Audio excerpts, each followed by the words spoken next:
everybody? Welcome back to Finnigan 40k, Alaitoc, Aeldari, Apocalypse, Narrative Crusade.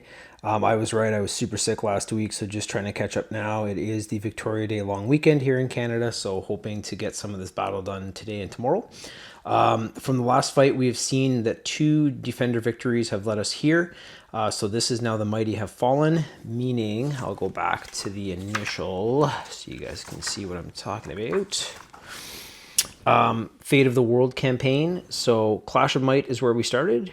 We have now moved this way to Collapsing Lines, which is a Defender Victory 1, and then the Mighty Have Fallen, Defender Victory 2. So now the attackers are kind of the defenders, and this is the battlefield that we're playing with. I've altered it a little bit again, just because of the size of the table, and also to make it a little more interesting. So as you can see, the attacker line here is quite a bit thicker, probably about twice as thick as the defender line. Defenders will be going first as they've won the last 2. And then we do have the objective control points across the board. The strip for the Aeldari on the table, I'll show you guys in a sec, is super small. And for this one here, the primary objectives, we'll go through this as we go through the battle, but there's going to be some similar ones and then possibly some different ones too. So over to the table now to show you guys how that translates. This is the fight. So the attackers this time are the Emperor's children, very lore good in regards to a final fight against them. The only objective control token that is in the Aeldari space is number 2, which is back here. Number 4 is very close to the Aeldari, but it is still in the zone of the Emperor's children. So for this fight, this long strip here is the Aeldari starting zone. And as you guys can see, this is their allies. I'll get to that in just a second. And then the Emperor's Children line starts just across the road, where you can see a bunch of infractors in behind there, some Lord Exultants, and I'll get to the Emperor's Children force in a sec too. But first, our allies for the Aeldari in this fight and how that's going to play into the guiding fate. We do have the Primarch of the Ultramarines, the 13th Legion, Roboute Guilliman. He is accompanied by 6 of his Victrix guards, and then there are 5 of the heavy intercessors. So to keep this lore specific, I was saying I was going to bring the Swooping Hawks back, but that makes no sense because the whole reason the Aeldari are a dying race is because they can't replenish those numbers once they're done. So instead I brought in an equivalent force of 100 points, which is the heavy intercessors that you guys see. So that is our force right here. For the guiding fate, I should also cover that as well, is the enemy of my enemy. So that means that one of the allied members here, usually it's on the other side of the battlefield, like in future they're going to become a friend or something, is going to be Roboute Guilliman. So as you guys are aware, probably Roboute was actually put into stasis and pretty much killed by Fulgrim, who is right across the table from him. So this is going to be an epic fight in more ways than one. It was the Aeldari sorcery of Yvraine and the Imperium, Belisarius Cawl, and some others that created the Armor of Fate that he currently wears, and he is able to survive in that and continue to fight out of stasis. So Fulgrim was the one that put him into stasis, and he is now across the table as a Demon Primarch. Lucius is here with the flawless blades around him, so this is going to be an epic fight. Roboute's got a pretty high bill to fill, and because of that enemy of my enemy, Roboute must survive this fight for the guiding fate to be a success. So that means that some of our Aeldari models down the line here might have to be throwing themselves to save Roboute, so we'll have to see how that goes. Over to the Emperor's Children though, in behind here you can see token 5 is taken care of by the Demonettes. There is a Rhino here that has 10 infractors in it. We have Fulgrim, as I just mentioned, who used to be a brother Primarch of Roboute, has turned now into a Demon Primarch. Lucius, who's kind of 2IC, second in command here with his flawless blades. And then down the line, we have a Lord Exultant. We have 10 infractors. Behind them, we have the Lord Cacophonist with 2 full squads of Noise Marines. We have Emperor's Children Terminators right in the center, holding down objective control token 1. That is the center of the battlefield, so that is going to be worth the most points by the end of this fight, and the Aeldari need that if they want to try to win here. Another group of infiltrators or infractors, I forget what they're called when they're the hand-to-hand combat variant, or I might be wrong and the infractors might be the hand-to-hand. and I'm forgetting the Bolt variant, but they're also helped by Lord Cacophonous. This is a 30k Praetorian model. Very, very cool model. Had to bring him in, and the amount of chaos again that you get for 3,000 points is crazy. And this isn't quite at 3,000. This is again like 2980, something like that.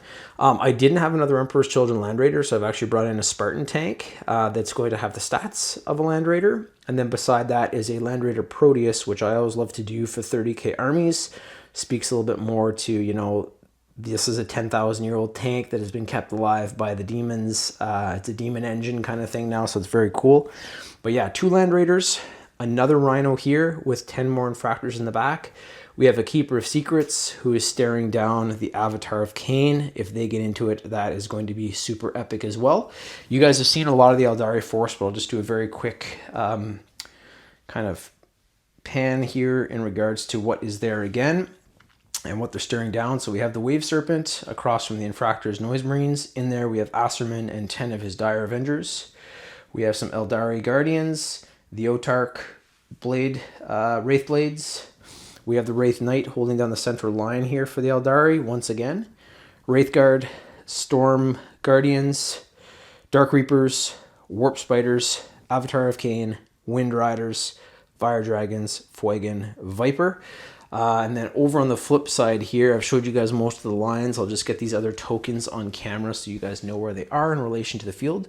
So behind this big piece of kind of Munitorum building or whatever it is, we do have token number 3 that is being held down by the Fiends of Slaanesh. So there's a couple of demon squads here. Showed you guys earlier, we have the Demonettes here at 5. And then in front of our Keeper of Secrets and that Rhino and the Spartan / Land Raider is token number 4. So we're going to get into this one very soon. The idea I had kind of behind this, oh yeah, and in that Rhino, I'll just show you guys here, we have 10 Infractors. And this model here, who's another... I think he's actually from like Age of Sigmar or something. I'm going to be using him as a Slaanesh sorcerer. Very cool model for that kind of thing. And since we're using the minor skirmishes, D3, D6, should be goodish. Actually, no, he's going to have to fight because he's got a full profile. We'll get to that as we move ahead though. But yeah, we'll get to this one soon. And my whole idea here was that the Aeldari have, you know, pushed the attackers back to a defending line. So this is kind of like probably an Imperium planet that the Chaos had taken over, and that front line against the Undivided was just the main battlefield. They were pushed back to the World Eaters, who were assigned to be a defending line, and then this is back to kind of where the Chaos have been camped out, an old Munitorum factory or something that they've been getting ammunition from, building vehicles from, building weapons from, whatever it might be. And this is going to be their final defense as attackers. And then the Aeldari, if they can push them back here, they win outright. I'm not going to go back and forth. This will be the final battle.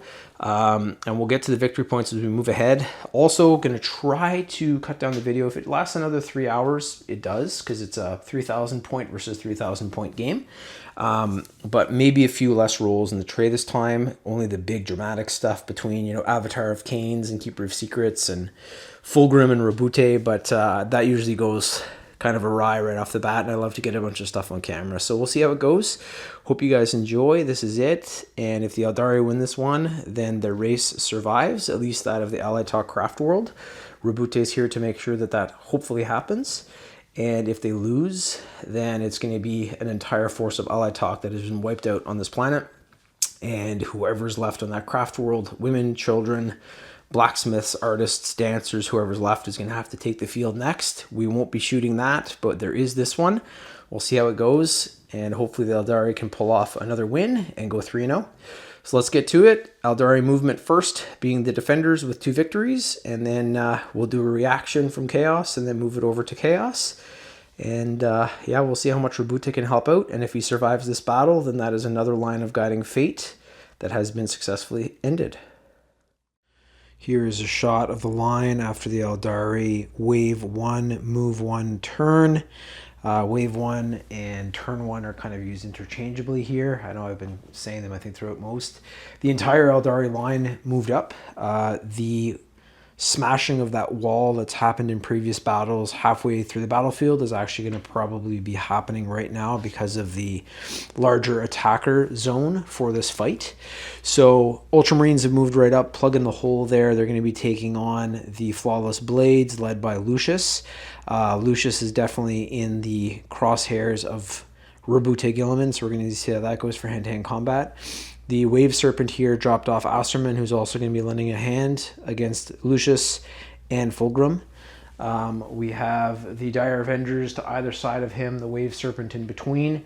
And again, if you guys haven't watched these videos, I set up a rule at the start that peon models / kind of non-character models, non-vehicle models can shoot at each other based on a D3 or D6, and that also will be for hand-to-hand combat. So D3 is for units of 5 and less, and D6 is for units of 10 and more.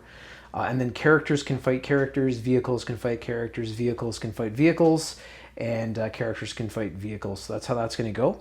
This is the remainder of the line from the back side here. We have the Autarch and his Storm Guardians up at number 2 to try to hold that down for the entirety of the battle. And then we have currently the Avatar of Cain holding down number 4. So there are 2 objective points held by Aeldari after that first movement. And then we have 3 that are with Chaos. I'm going to try to take this Rhino out super early as well in hopes that I can kill a lot of the troops inside. That's going to be fired upon by the Viper, Fuegan, the Wind Riders in there, and probably the Avatar of Cain to try to finish that off. The Avatar of Cain will then have to face the Keeper of Secrets, which I think is going to be an absolutely epic hand-to-hand fight.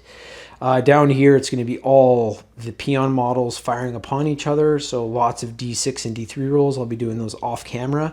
Also, the characters will be firing upon the characters if they're within range and within line of sight.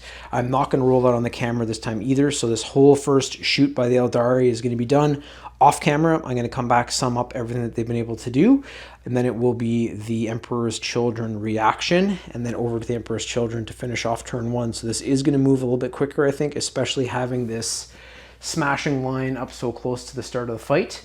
So I'm going to move over to the tray now, start rolling my D3s and D6s, and I'm going to see how many of these Emperor's Children I can kill with this first blast of Shuriken Blades and Wraith Cannons and everything else. So let's do it. Just started the shoots here for the Aeldari, and the Viper, Fuegan, and the Wind Riders have all fired into the Chaos Rhino on the far left from the Aeldari lines. And I was just checking, it has been destroyed and it has rolled a 6. So I thought I would get this on camera for this first roll, Deadly Demise D3. So since the 6 was rolled, every single unit that's within 6 inches of this is going to have a D3 mortal wound applied to them. That will be the unit inside the tank. That is the Viper, that is Fuegan, that is the Fire Dragons, and that is the Wind Riders. So I was saying that vehicles can't kill peon characters, but this is kind of a little different because it's a vehicle that's exploding, so everyone's going to be affected. It's not like those models have an invincibility to them for that. So I'm going to be rolling red dice for my Aeldari and then black dice for the Emperor's Children. So this is for the Emperor's Children models inside the Rhino. We're going to see how many wounds they take. So that is 1 wound allocated to them. So the tank is gone, and it is going to be replaced by a unit of now in the wide open Emperor's Children models. But the thing that I'm concerned about here is our Aeldari and how many of them are going to be taking D3 mortal wounds. So this is the Viper. Oh man, that's 3 wounds. That's not good. It goes from 6 to 3, but this is legit. So like, this is a tank that's exploded. It was full of fuel. It was full of ammunition, full of models, fuel and ammunition, everything else. So the Viper's taken 3. This is for Fuegan. He has taken 3 as well. God damn. He does have an invulnerable save, but this is not that. So he is hurt. I have to see what's going to happen to my Fire Dragons. This would be a D3 anyway, so we'll do a D3 here as per the rules too. That is also 3 wounds. 2.5 rolls up to 3, so I'm going to be taking out 2 of my Fire Dragon models, and then 1 is left with 1 wound. So this is not boding well for my Aeldari and my Aeldari right off the bat. Wind Riders now.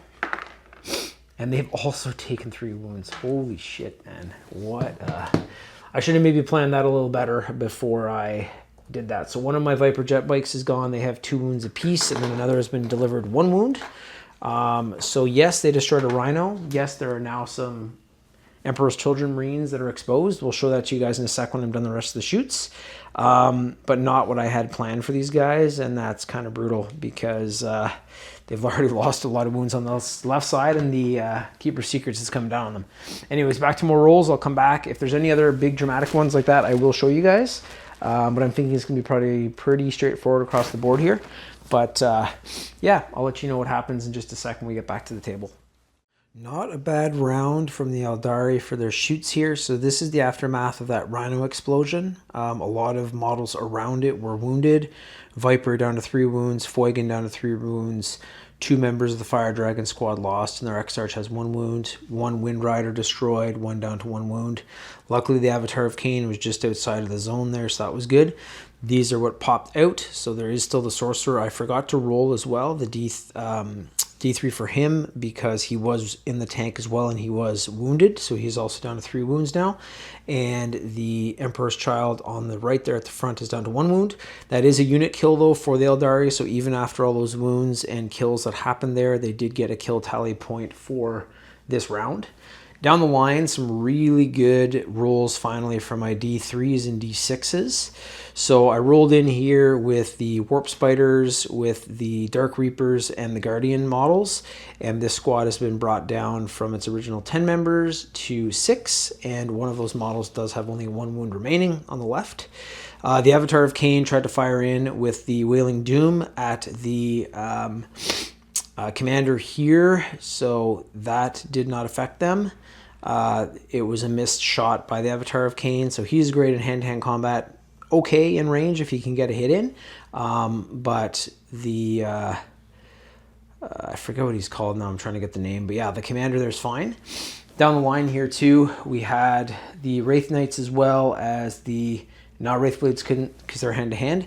They fired in as well, took out some more of those models. The Wraith Knight fired down at the Land Raider, stripped a few wounds off, it's down to 14, and then over here, the onslaught continued. The Wave Serpent wasn't able to hurt too much. Commander here is down to 3 wounds, but the Dire Avengers were able to pick off from either side here, fired into the Tormentors or Infractors. I always forget which one's which, but they also lost some models, and one is down to 1 wound. And then it was Asterman here versus the Lord Exultant. There we go. There's the name I was looking for. And he was able to take the wounds down there, but the Wave Serpent could not. Over here, we had the Heavy Intercessors fire into the Flawless Blades, and nothing happened there as well. And then this side is still pretty strong for the side of the Emperor's Children. So now it is time for the Emperor's Children reaction. I'm going to look at the table. I will probably do that off camera. Come back, let you guys know what happened. I'm thinking probably one of these 2 Land Raiders is going to be either firing at the Avatar of Cain or at the Wraith Knight to try to soften up this Aeldari offense, even though they're defenders. But yeah, I'll make my decision, come back, show you guys what we did. So I did decide to fire the Emperor's Children pink Land Raider there at the Wraith Knight. The Soul Shadow Las Cannons did nothing, but that damn Heavy Bolter did again, and it took 2 wounds off of the Wraith Knight, so from 18 down to 16. This poor thing, it's so tall, it's just an easy target. Everything starts shooting at it that's any kind of weapon on the table, and they know that that's kind of the centerpiece for this Aeldari army, so it's taken a lot of damage throughout this campaign, but it's going to keep going for as long as it possibly can. So with that, that concludes the turn for the Aeldari, turn 1. They do have 1 kill tally point. There's a lot of units that they wounded, but only 1, so currently that is 1-0 for kills, but this is going back to the Emperor's Children before we close out the entirety of the kind of wave / turn 1. So over to them in a sec. I'm going to do all their movements, do some strategy for them too. And they're going to be getting a hell of a lot of shoot rolls here. And they have a hell of a lot of character models that are really good in hand-to-hand combat. So we'll see how this goes. As I said, this clash is happening right at this wall pretty much immediately. So we have the Keeper of Secrets who strode right in. This thing is a 14-inch move right into hand-to-hand combat with the Avatar of Cain. Pushed past the 2 Wind Riders. They were just kind of pushed away by its elegance and grace. That's going to be a hell of a hand-to-hand combat fight. The Keeper of Secrets does have the initiative there, so we will definitely be getting that in the tray. The Rhino survived Emperor's Children Marines here have jumped out, and they're going to be putting some firepower down onto the fire dragons. Fulgrim is locked into hand-to-hand combat with the Sorcerer here. Sorcerer is going to get the initiative there as well. And then I'm going to follow down the line here, show you guys what's going on, and there's going to be a lot of shots coming down here in a sec. So just go around my tripod there so I'm not knocking the table over and stuff, but there are still tons of infractors behind that wall there, and tormentors that are going to be firing down. The Emperor's Children Terminators jumped up on the wall there to plug that hole. They're going to be firing down as well. Noise Marines and the Lord Cacophonist have not moved. They're going to be plugging any holes that might come next turn. Lord Exultant is staring down Asserman, so he's probably going to put some range on him this turn, and that will turn into a pretty epic hand-to-hand combat fight, I would think, in a second. The Flawless Blades have strode in here against the Heavy Intercessors. They have the initiative there, and I believe they also have fight first, but we're going to be using the minor skirmishes roll there with the D3 because both of these units are 5 or less. Rhino pulled up here. It has not let go of its cargo yet, but that will come as well to plug any possible holes that are needed. And then Fulgrim is just outside of range for his ranged attack, but he is staring down his brother Roboute, and he wants to finish him off once again. And then Lucius the Eternal is just waiting to be able to get in there too. Lucius could also be hopping in against the Asserman here as well, so we're going to see what happens there. The Emperor's Children have a lot of characters. Their characters are very good in hand-to-hand combat, and since we are using the full melee and range rules for them, this might tip just in the favor of the Emperor's Children, but we'll see. So I'm going to do all of the D3s and D6 shots here from these units up on the wall for the Emperor's Children. Probably the Land Raiders firing into our poor Wraith Knight that is just an absolute las cannon magnet. It has been the whole Crusade, but it seems to at least take out 1 or 2 before it goes down. Do the D3s over here as well. Any character shoots that can shoot upon other characters, and then we're going to finish up this turn for Chaos in the tray with the Keeper of Secrets versus the Avatar of Cain. But I'll come back, sum up all the shoots first just so I don't forget anything, and then we'll get into hand-to-hand combat for this beauty of a fight right here. Start over on the other side. The Emperor's Children shoot phase has just completed, / hand-to-hand combat if there was any of those going on the table. The Flawless Blades were fighting in hand-to-hand, and they were able actually to kill one of the Heavy Intercessors. So the front on the left, 3 wounds were delivered, gone. The Lord Exultant tried to fire into Asserman. Nothing happened. Got some okay rolls. Some of the bad rolls are starting to go over to Chaos. They had some okay stuff, but my Wraith Knight did very well. We'll get to him in just a second. The Infractors / Tormentors here fired down at the Dire Avengers. They were able to kill 2 and also wound the Exarch to 1 wound. So they're in a little bit of trouble. The Wave Serpent, nothing happened to it. There's no shots on it. Down here, the Terminators fired into the Wraith Guard, and there was another one killed there. And then my Wraith Knight had all of the firepower of both the Land Raiders. I'm doing air quotations here because the one on the left is a Spartan, but I'm using it as a Land Raider profile. They fired in with the las cannon arrays, so the Soul Shatter las cannons and the heavy bolter arrays, and nothing happened. So very, very lucky with the rolls there.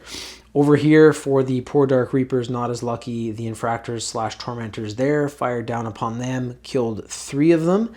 So all that's left is the Exarch and 1 of the other Dark Reapers. The Lord Exultant here could not do anything as there's no character models that are capable to be fired upon because the Avatar is locked in with the Keeper of Secrets.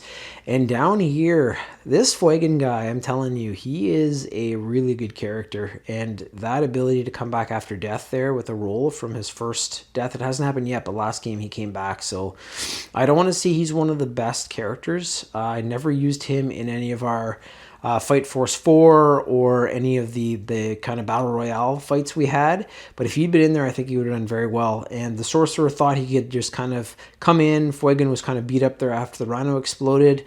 Sorcerer tried to take him on with his Force weapon, and Fulgrim chopped him up with the Fire Axe. So very, very good job there. We're now going to get to this epic fight here. It is the Keeper of Secrets with the first attack against the Avatar of Cain. With that Molten Form, the Avatar of Cain has some very good staying capability, but this Keeper of Secrets is phenomenal in hand-to-hand combat.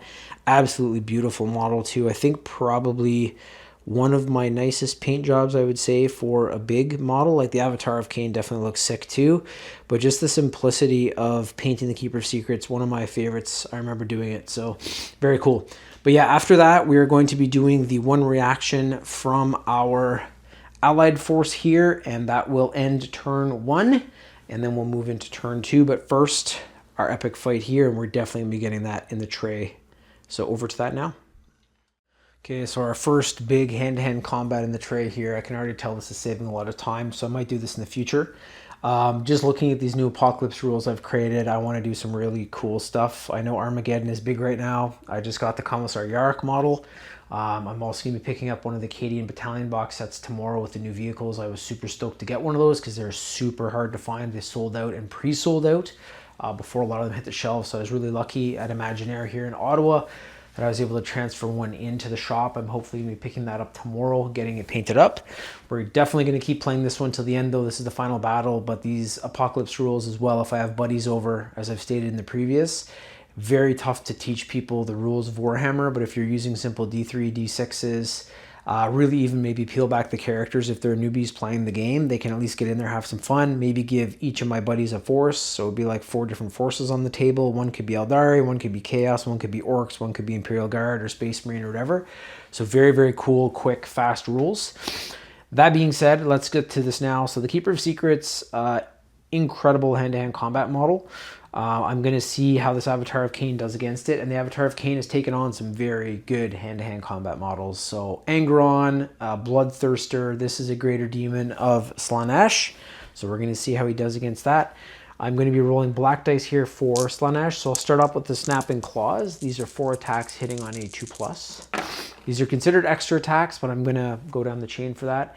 So that didn't work very well, and it is not twin linked. So these rolls have not been going in the favor of Chaos, and I can't say I'm disappointed because a lot of my rolls have been very poor for the Aeldari throughout, so it's kind of nice for the switch. One of the Snapping Claws is through. It's strength 6 versus a toughness 11. Going to need a 5 to wound. Did not get it, so those fall off completely. We'll do the other extra attacks, which is called the Ritual Knife. That's going to be 3 attacks hitting on a 2+. These are also considered extra attacks. So those are all through this time. Strength 6, toughness 11 as well. That's going to be 5s to wound. Didn't pick up any, so those all fell off. It is not twin linked. This is the big one though, the Wit Sealer Sword. It is 6 attacks. Well, maybe against infantry this guy's good, but these are also only strength 8. I thought he had some higher attacks. When we get to Fulgrim, maybe we'll see. But right now, I'm hoping that this Avatar of Cain can just wallop this thing back. So 6 attacks hitting on a 2+. This is still our Keeper of Secrets. All of those are through. This is strength 8 this time, a little bit higher. I still need 5s to wound though. And got a few there. So this is when it's going to get a little bit dicey. We'll see what happens. So 3 attacks are through. It is -2 to each for each. So this is going to bring our Avatar of Cain up to a 4+ invulnerable. And he has saved 1. But these 2 are through. So luckily Molten Form is going to save him here. That is 3 damage per though. So we have 3, 6. I'll just read Molten Form if you guys are new. So this is one of the abilities of the Avatar of Cain. So each time an attack is allocated to this model, have the damage characteristic of that attack. So this is 6 in total. So it will be halved to 3 damage. So 6 turns into 3 wounds. That brings our Avatar of Cain from his initial 14 wounds down to 11. He is going to be able to fight back here too. The Keeper of Secrets has 18 wounds though, so it's got a lot more wounds to try to stay in this battle. We're going to be using the Wailing Doom strike profile, and that is because of the strength there. So there's 2 profiles. There's the strike and the sweep. The strike is 6 attacks at 16 strength compared to the sweep, which is 12 at 8, so half of that. So I'm going to be using the higher attack profile here in hopes that I'm going to be able to penetrate this Keeper of Secrets toughness. So this is 6 attacks hitting on a 2+ with the Wailing Doom. And 2 fell off there, so a little better than what the Keeper of Secrets did, but still not amazing. It is strength 16 versus toughness 10. This is going to be 3s to wound. All of those are through. That is big. I was worried that 1 or 2 of those was going to fall off, which would really affect. This is -4 to AP. The Keeper of Secrets does have a 4+ invulnerable, so let's see if we can make any of these saves. Looking for 4s here if you guys are cheering for Slaanesh. I did save quite a few, so 3 of the 4 have been saved. This one is through, and it is D6 +2 damage. So if a couple of these had gone through and I roll well, that could have been the end of this thing in one shot, but let's see what we get. So not great. Better than nothing, though. It is D6, so our 1/2 +2, which is 4 wounds total. The Keeper of Secrets does not have a way to have that, so he goes from 18 down to 14. He or she, could be a they. The Slaanesh are sort of they've got a couple of different sexes and genders, so there we go. It's got one tit and then another one that doesn't have it, so it could be either a man or a woman or both. So that is it for the Aeldari and the Emperor's Children turn 1. I'm going to be looking at the table now for just a second, and I'm going to see what I'm doing as a reaction.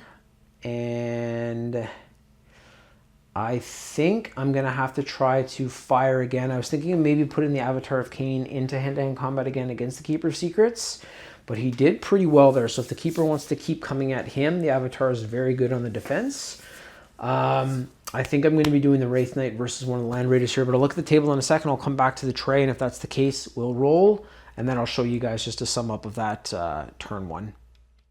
Well, that was a quick reaction because the Wraith Knight was not able to do anything with any of its weaponry. So it fired into the pink Land Raider back there because it was already wounded. I was really hoping to strip some more wounds off. The heavy Wraith Cannon did nothing. That thing is absolutely devastating, but very tough to roll with, which I found out throughout this campaign. And then the Star Cannons on its shoulders were also not able to do anything, just not high enough strength to be able to penetrate that toughness of the Land Raider. So here was our stalemate. Well, not really. They both wounded each other a little bit. Our Keeper of Secrets and Avatar of Cain to finish off that round. It is now flipping back over to the Aeldari for their movement. We're going to do any shoots we can, hoping that they can take out some of these models and keep pushing the defense/attack against the attackers. But Fulgrim is still here staring down Roboute. I'm going to have to get a strategy in there soon, or he's going to be flying in with fighting first against Roboute, and that's not going to be pretty. Roboute is also our guiding fate for this battle, enemy of my enemy, so he needs to live here if we want that guiding fight to succeed, or guiding fate to succeed. But yeah, there's still a lot of battle left. The Aeldari have to push through that initial wall. If they can do that, I think they're going to be doing okay because there's still 4 full turns coming up.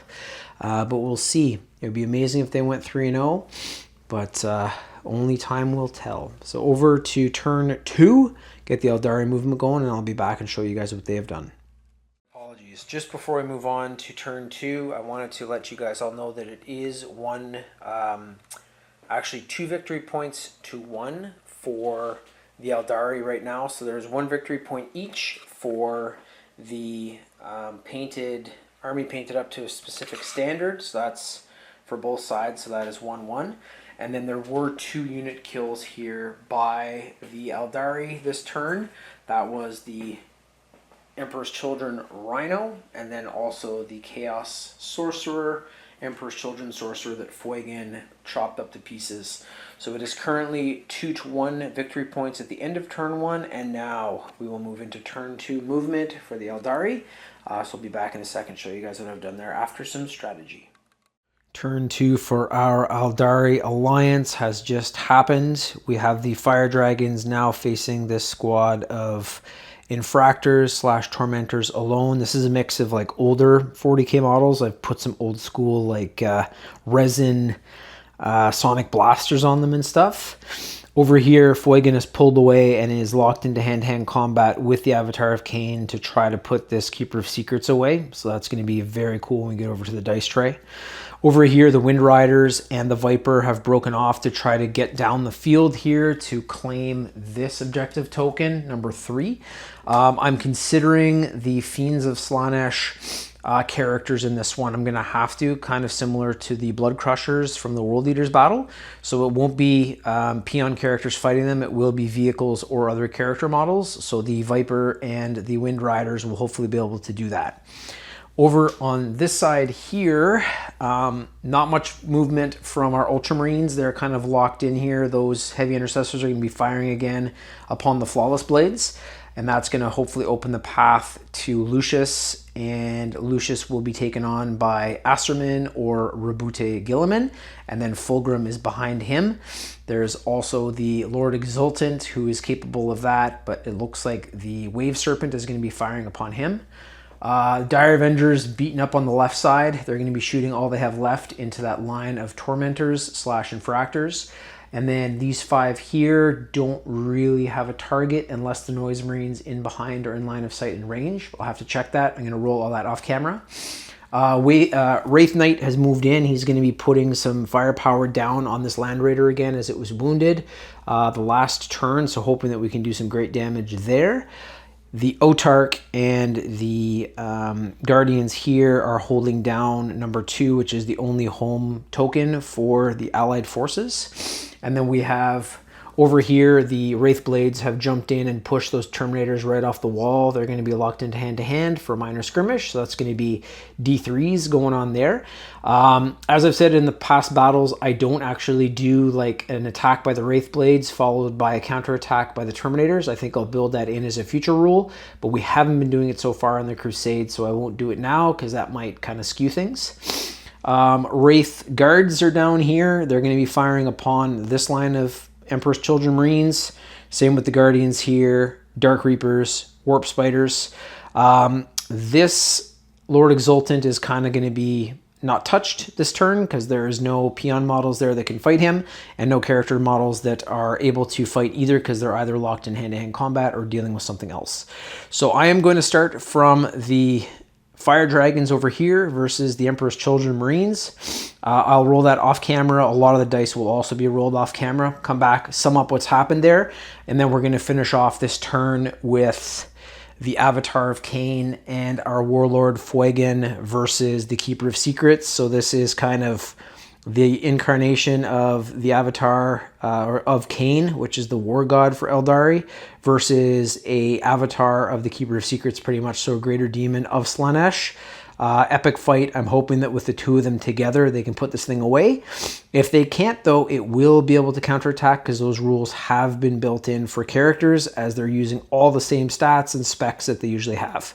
So over the tray for me, I'm going to get rolling here, come back, sum it up, and then we'll finish off this turn for the Aeldari with this hand-to-hand combat fight. And there'll be one more reaction by Chaos before it flips back over to them for their turn number 2. So that is the end of our shoot for all of the models as well as characters and vehicles. Start from the left and move to the right here for the Aeldari line. So the Fire Dragon started it up. They were able to do some damage to the Emperor's Children Marines in behind. This one is still to come. I'm going to get that in the tray in just a second. Very, very good rolls here for the D3 and D6 minor skirmish. It's just the luck of the dice sometimes, and this time the Emperor's Children have not been rolling well, and the Aeldari and Ultramarines have been. So we had the Warp Spiders, the Dark Reapers, the Guardians, and the Wraith Knights fire into this line of Infractors or Tormentors. I always get those 2 screwed up. There's only 2 Marines remaining. One has 1 wound, so they're able to do some significant damage. Over here, the Wraith Blades jumped right in. They were able to chop up 2 Terminator models, so we got some pretty damn good rolls there, and that was fantastic. Actually, hold on. That's only 1 Terminator model because it is 5, so I have to return 1 there, so there's actually 4 Terminator models left. That's my bad. Because we're doing a D3 roll, I rolled a 6, so that would be 3 wounds, so that is only 1 finished off. Unless there had been 1 killed earlier, but I don't think so. I think I removed both. So 1 has to be returned. That is not legit. I'll make sure that that's fixed up. Wraith Knight finally had a good roll. Not so much with the Star Cannons on its back, but with its Wraith Cannon. And it was able to bring this Land Raider down to 4 wounds. So 10 wounds in total. Only 1 shot was actually through. So you can just imagine, as I've said in previous battles, if this thing can fire every single time with all of its ability, good to go. But still pretty good. This Land Raider / Spartan is still going full 16 wounds, so that's going to be an issue. But for now, the Wraith Knight's been able to take care of that other Land Raider. Down here, Dire Avengers did not roll great. They tried to fire into the Emperor's Children Marines back there. I think they were able to kill 1 or 2 models, so not as great as this full firing line, but that's a hell of a lot more models. The Wave Serpent teamed up with Asserman, were able to take out the Lord Exultant. He had 3 wounds remaining, so he was already kind of beaten up. And after that, we had the remaining Dire Avengers on the right here, and the Heavy Intercessors fire into the Flawless Blades, and they were able to kill the 2 remaining models, and there is 1 left here in front of Lucius. Flawless Blade, still dangerous enough. I think, you know, with the D3 roll coming in from him against the Heavy Intercessors, they've already killed 1, so we'll see what happens. These guys I actually unloaded last turn, and I forgot to get that on camera, so everyone had expended all of their stuff into the Flawless Blades. There's nobody in range. There are kind of the Victrix Honor Guard here, but they would be shooting their buddies in the back because those are big plated Marines in the Heavy Intercessor armor. So these guys were unaffected this turn, but they will be there next turn, and they will probably be able to fire upon the Heavy Intercessors if this Flawless Blade decides to do a right cut here into the Dire Avengers. We'll see what happens from their side. But that is it for the Aeldari turn. Pretty damn good. Another unit kill as well, as they did take out that Lord Exultant. So there is 1 kill tally point for them this round, 2 from last round. Against Chaos's 1 to date. So currently Aeldari are leading in that regard. But we'll count up all the victory points at the end of this turn when it's done, and I'll sum that up. Over to the tray now, though, for what should be an epic battle. We have the Avatar of Cain and Fuigan versus the Keeper of Secrets, which is an embodiment of the god Slaanesh. So this should be epic. Let's get this one rolling, and we'll see if they can finish this thing off.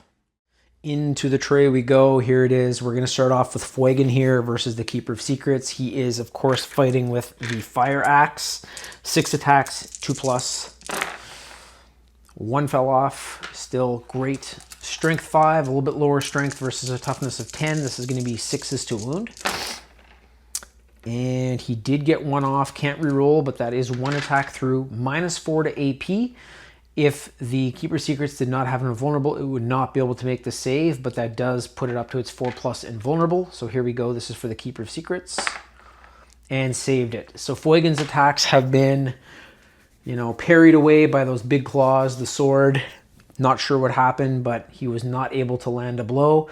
So now it moves over to his War God Incarnate here, the Avatar of Cain, for much higher strength attacks. It is going to be the Wailing Doom Strike again.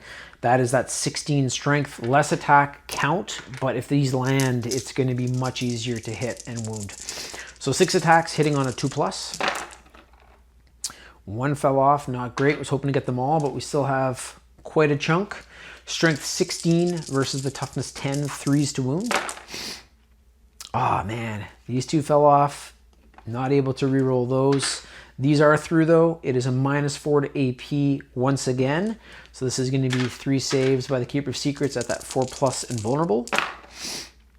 And fuck, he saved 2. So 2 saves.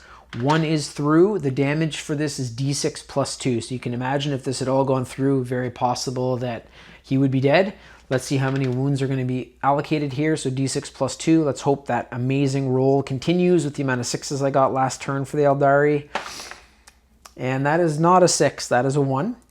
So that is 3 wounds from a possible 8.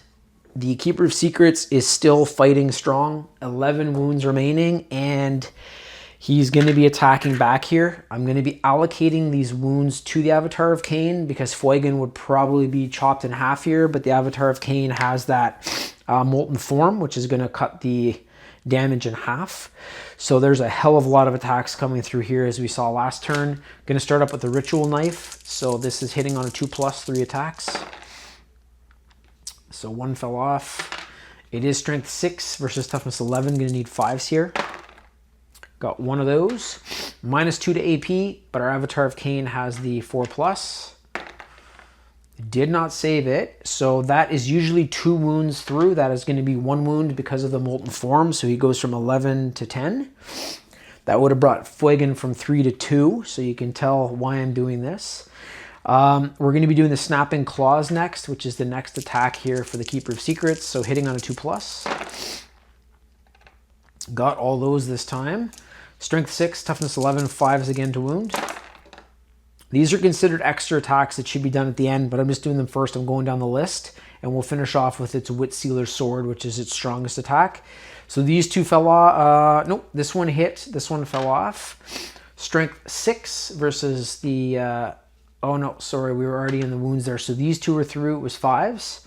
It is -2 to AP. That's going to be a 4+ invulnerable again for the Avatar of Cain. Man, he's saving one but getting hit with the other. So that is 3 wounds. To cut that in half is 1.5. So that's actually going to be 2 more wounds allocated to the Avatar of Cain. So he goes from 10 to 8 wounds.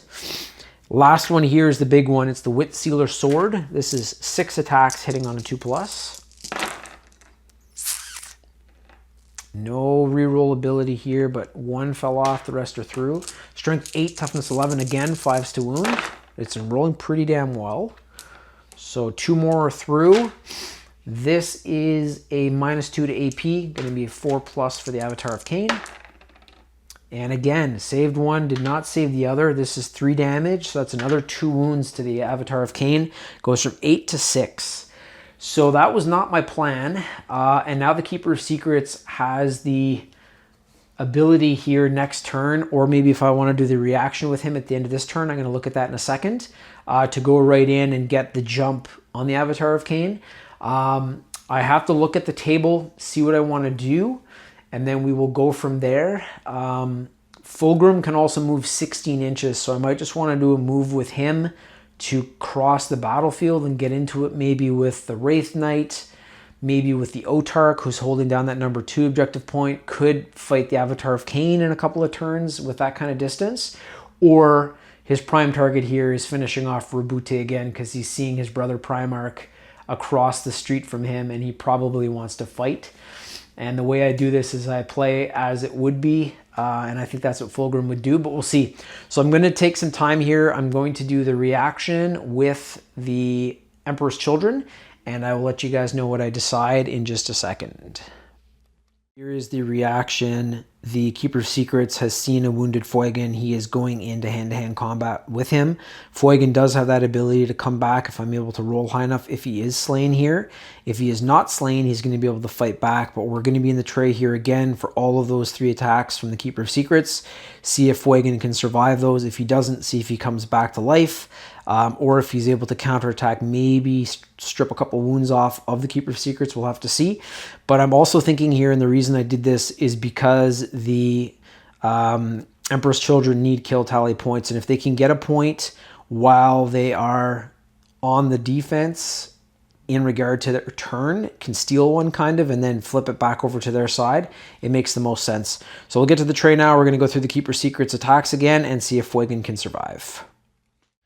Long time no see. Here we are again. So we're going to see those exact same Keeper of Secret attacks, this time with the initiative, all against only one model, Finnigan. So I'm not able to have the Avatar of Cain use that Molten Form because the Keeper of Secrets just kind of slid right towards Finnigan, and he's going to be fighting here. So we'll start again with the Ritual Knife. That's at 3 attacks, 2+. These are going to be a lot easier to hit too because I'm not taking on the toughness of the Avatar of Cain. So Finnigan, fingers crossed that you can survive this. If not, at least come back to life. So Ritual Knife, all those are through. It is Strength 6 versus Toughness 3, 2s to wound compared to the 5 that was happening last time. So all of those are through. It is a -2 to AP. That brings Finnigan up to his 4+ invulnerable.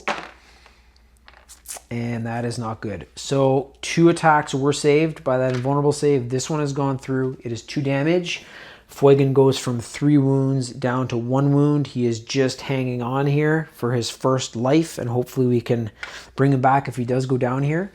Next attack coming in is the Snapping Claws. 4 attacks, 2+. All those are through again. Strength 6, Toughness 3, 2s to wound. All of those have wounded. This is going to be 4 saves by Finnigan. It is a -2 to AP as well. This is going to be his 4+ invulnerable. Oof. And that is 3 damage per. So he has currently been chopped in half. 6 wounds that would have actually taken him out at the very start of the battle. So Finnigan is currently dead. He does have his ability though, so let's see if we can do it. I'll read it again too, because I don't think we've covered it for the last couple battles. So it is called the Unquenchable Resolve. The first time this model is destroyed, which is now, at the end of the phase, which is now, roll 1d6. On a 2+, set this model back up on the battlefield as close as possible to where it was destroyed and not within engagement range of one or more enemy units with its full wounds remaining. So sometimes this ability comes in, they come back with 2 wounds, 3 wounds, half wounds. He comes back in with full wounds. I don't know if there's any other characters that do that. I know Roboute actually has the ability with the Armor of Fate to be able to come back, but I'm not sure he comes back with full woundage. So this is going to have to be a 2+ for Fulgrim to come back. If it is a 1, he is dead for good, because in this lore, they are not able to replenish Aeldari people because their worlds have been absolutely destroyed by chaos. And this is the last push to genocide them and finish off that race. So hoping for a 2+. He got it. He got a 6. Of course he did. So Fulgrim is back. He is full 5 wounds again, so he is ready to continue to fight for his craft world of Alaitoc. In this case, I have to place him somewhere on the field that is outside of engagement range. For the Keeper of Secrets, that is 14 inches, actually 18 inches with its range attack. So Fulgrim is sadly going to be pretty far away from his buddies there, the fire dragons. He's having to leave them behind, but he has been set up.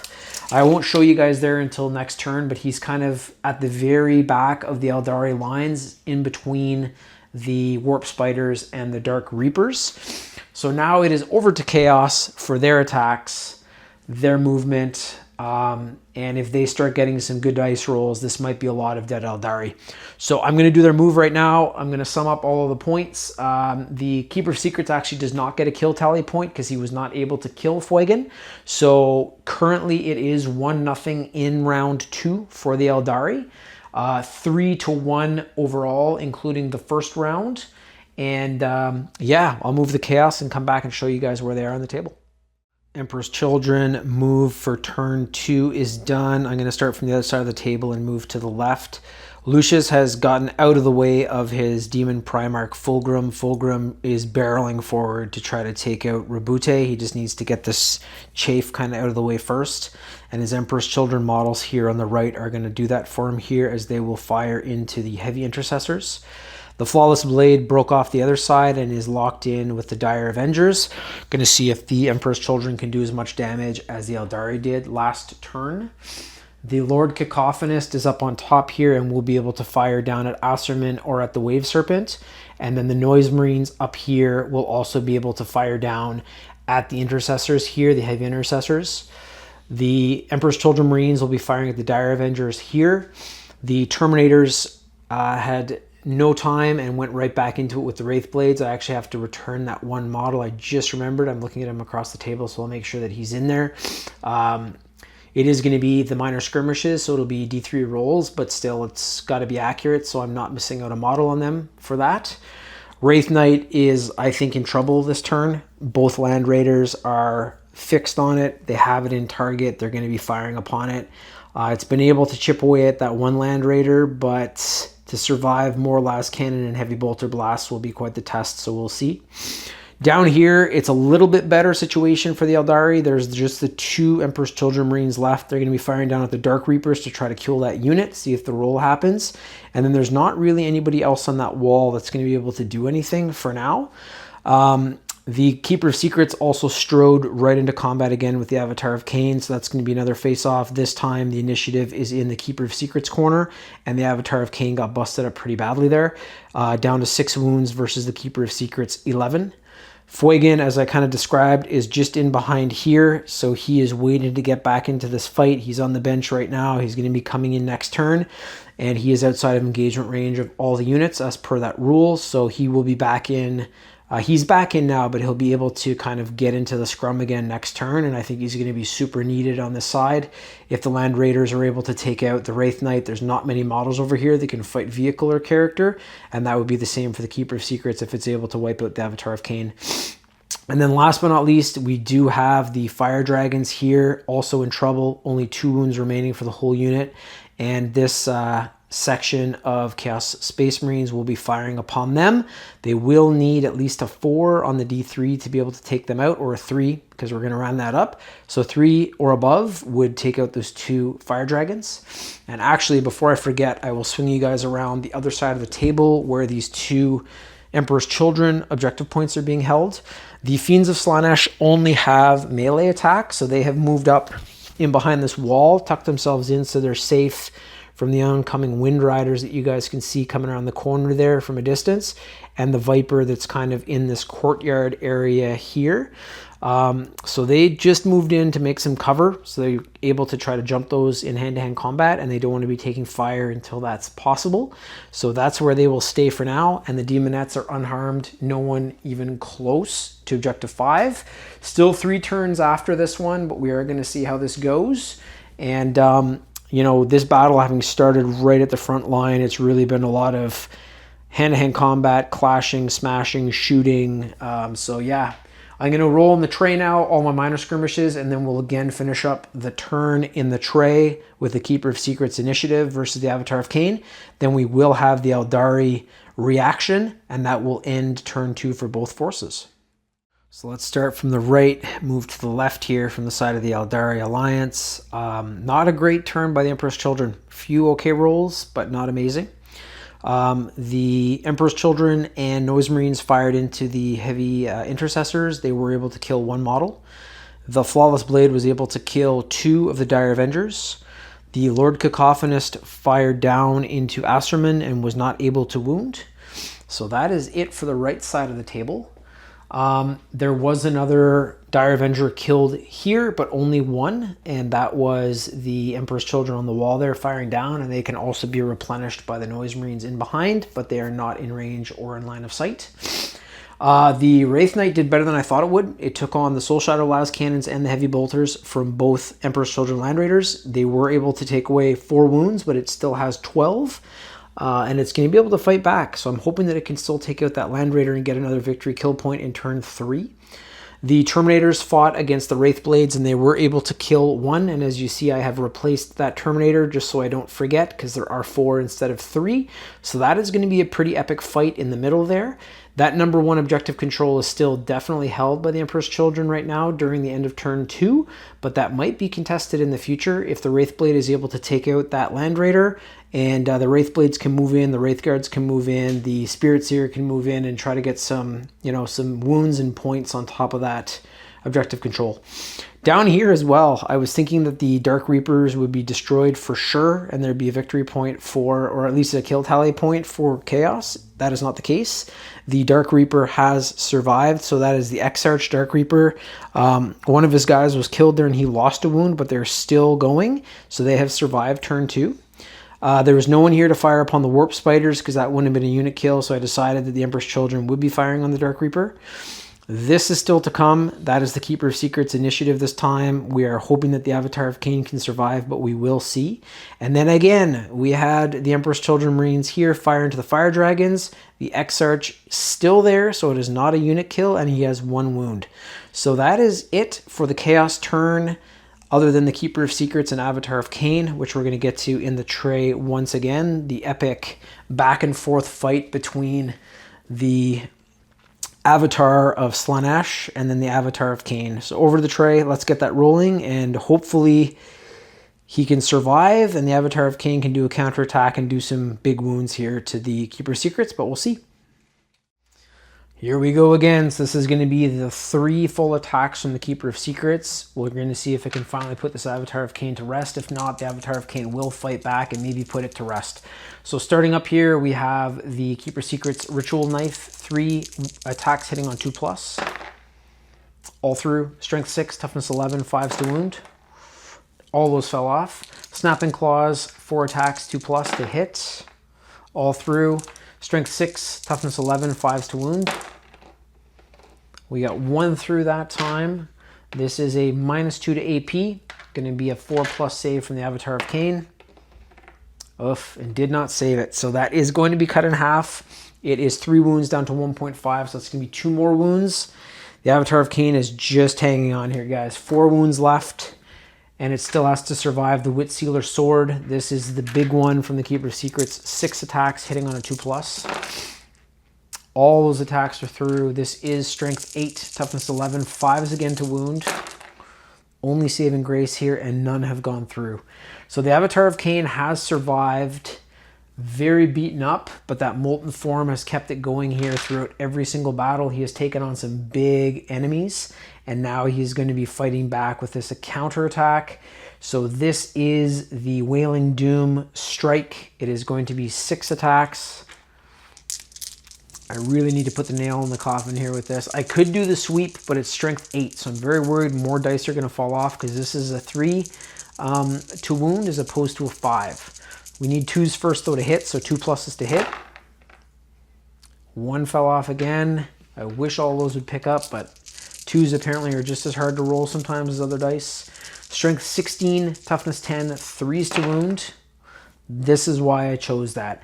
If we'd gone with the 8, I would have had 2 attacks fall off. 2 of them have been picked up here, and they're stronger attacks because it is a strike as opposed to a sweep. So these are through. It is -4 to AP. I'm going to grab the dice here to differentiate. That brings our Keeper of Secrets up to a 4+ invulnerable. And not a good roll by the Keeper of Secrets. So these 2 were saved. That's enough with the 4+ invulnerable. These have all gone through. So 3 attacks are through, and this attack is a D6 +2 damage. Absolutely devastating. I'm going to re-roll these dice just so we know. So it's going to be these +2 per each.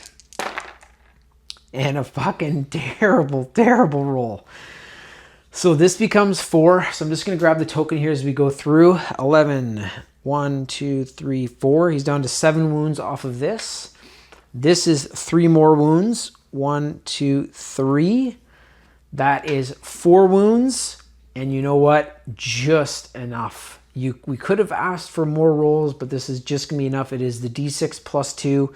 The Keeper of Secrets currently has 4 wounds remaining. This is 2 + 2. It is 4. The Keeper of Secrets has been killed. I'm just going to check it if it has any ability to come back from death or anything. No. So that is the end of it. It tried to kill the Avatar of Cain. The Avatar of Cain was able to fight back and kill it, and that gives us another kill tally point for Aeldari. He's just hanging on there, but that is going to be 2 victory points plus the 1 from this. So I'm just going to check in my book here while I'm live with you guys. So second battle round onwards, your team controls 1 or more objective markers not within your deployment zone. I'll check that in a second. Your team controls more objective markers than the other team. More units from the other team's armies than from your team's armies were destroyed. So that is 1 victory point. So we currently have 3 victory points for Aeldari at the end of turn 2, compared to 1 victory point for Emperor's Children. This battle is far from over, and we still have more than half the battle left. Battle rounds 3, 4, and 5. I'm just going to add up the rest of the victory points here because we are in turn 2 now. Make sure that that's reflected, but currently it's 3-1.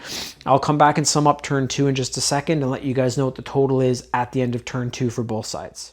All right, so just checking the makeup here. This is still the end of turn 2. The primary objectives for this turn. So more units from the other team's armies from your army were destroyed. So this one went to Aeldari this turn with the 2 kills versus 1. So that's 1 victory point for them. Plus their 2 from the first round is 3 total. Where it comes into play here, these come in at the end of the battle, so they're not going to be counted yet. But this one here, your team controls more objective markers than the other team. That does go to Emperor's Children, so that is 1 + 1. They had 1 victory point at the start from their nice paint job that I've done, plus the 1 for the more objective markers at the end of turn 2. So it is currently 3-2 for Aeldari. Very close fight. I'll just show you guys where everybody is before we go into turn 3.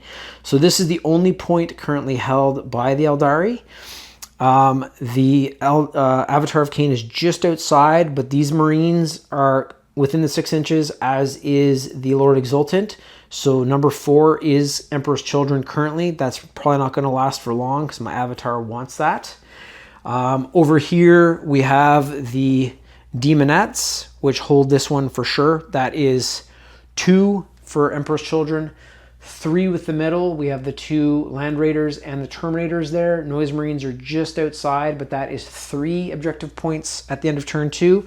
And then finally, the Fiends of Slaanesh. 1 is standing on it, but they own that objective point. So it is currently 4 objective points to 1 for the Emperor's Children. I set the battle up that way because, as the terrain states for this, the attackers have had to move back behind a defensive line, which they have prepared to be able to take this on. And this is, again, where they've been kind of orchestrating all these attacks from. So this is a more Emperor's Children heavy table. But there's still those 3 turns left, and the Aeldari have been rolling absolutely fantastically. So if they can continue to push forward through this first line, they could start to take objective control points here very quickly and hopefully be able to finish off with a win. Also, their enemy of my enemy, which is Roboute Guilliman, is still alive on the table. He surviving this battle means that they are successful with their Guiding Fate rule. But again, from the remaining turns left, and Fulgrim's he wants to be satiated there in killing Roboute Guilliman again, making sure that he's wiped off the face of the universe. And he wasn't able to do it before. He's pissed off that he's back, that the Aeldari have been able to bring him back. So again, fantastic lore-driven battle. We have Roboute versus Fulgrim. We have the Aeldari race who created the Chaos God Slaanesh, fighting them as their final battle here to save their Alaitoc Craftworld and actually the race of the Aeldari. We'll see how this plays out, because this is not lore, but it could be lore, and the Aeldari are fighting tooth and nail here to survive as a race. So we'll move into turn 3 here in a second. Aeldari movement, Aeldari shoot, Emperor's Children reaction, and then over to the Emperor's Children for their turn 3, and that closes it out. But yeah, over the movement. I'll come back in a sec, show you guys what they've done. This battle moves ahead. That is the end of the Aeldari movement for turn 3. This Fire Dragon alone probably going down next turn, but he will continue to fight for as long as he can and take out a few of those Chaos Space Marines, hopefully. The Avatar of Cain now holds number 4 objective point. If there's a few more of these models taken out, I will say that that is actually going to fall to the Aeldari, because we also have Finnigan within 6 inches as well. They are both going to be firing upon the Lord Exultant, who is just behind the wall there. There's still a very good group of Aeldari here as well. They're going to be putting all their firepower down on these 2 lone Emperor's Children Marines, so I believe they will likely fall this turn also. And then there's also the Wraith Guard there. They're going to be firing upon them as well with the minor skirmishes, D3. Or actually D6, because this was originally a 10 unit, a 10 model unit. The Wraith Blades have gone back in against the Terminators. Wraith Knight is going to be firing down to hopefully finally finish off that Land Raider and move into that number 1 objective point in the center, which is the prize. Number 2 still held by our Autarch and his Guardians there. These Dire Vendors will also be fighting until the bitter end against the Emperor's Children here. They have faced, I would say, not more numerous, but probably better rolls from the side of Chaos. And in behind them is the Noise Marines that can take up on that wall to take on some of the forces that are coming down, and they do have 2 wounds apiece, like the Infractors / Tormentors. We have the Wave Serpent here, probably going to be putting some more rounds down on that Lord Cacophonist. And Astraman firing again, probably at the Lord Cacophonist as well. And then we have a plethora of unit models here that are going to be firing upon that lone Flawless Blade. And then the remaining heavy intercessors will be blasting into these Emperor's Children Marines. Down here, Roboute Guilliman needs a little bit of a warm-up, so he has gone in with the initiative against Lucius the Eternal. That is going to be a pretty good scrap. I have to check there too, because Lucius, I believe, does have fight first. But I'll see if Roboute trumps that somehow, but it is very possible. I actually did not think about that before going in. Even though the initiative was Roboute, this might flip back over to Lucius, so we'll have to see. Rhino here still as well. Not great weaponry, but it does still have 10 wounds, and that will have to be taken out because it can ride over and hold objective points if required. Demonettes have been kind of unchallenged all battle so far. They still hold objective point number 5. And then down here, this one may be contested as we have the Wind Riders finally in line of sight and range to start firing at the Fiends of Slaanesh here. They do each have 4 wounds apiece, only melee models, but those Shuriken cannons on the Wind Riders can be effective, so not too bad. And to back them up as well, probably going to be in that vicinity next turn, is the Viper. So I'm going to get to the tray. I'm going to start rolling these minor skirmishes, see what is going on, come back, let you guys know what has happened. Also going to be rolling for my Wraith Knight and all that good stuff. All the models on the other side of the table too, in front of Fulgrim. And then we're going to get into that scrap between Roboute Guilliman and Lucius to probably finish off that Aeldari Alliance turn. Then it will be a Emperor's Children reaction and back over to them for their turn 3 movement, shoot, hand-to-hand. So over the tray, I'll be back with you guys in a second, and we'll do a quick sum up here of what is going on the table. So far, the Aeldari are killing this one. I don't want to jinx anything, but the rolls have definitely been in their favor this time as opposed to the other battles. And 3,000 points of Emperor's Children has gone down pretty quickly with these rules, so I might have to tweak it for future fights. It's been good so far. But we'll see for future battles in Apocalypse if I kind of change those rules out. But anyways, more to follow. We're going to keep chugging along with the rules that we currently have for this fight. And I'll be back in a sec with a sum up of this round.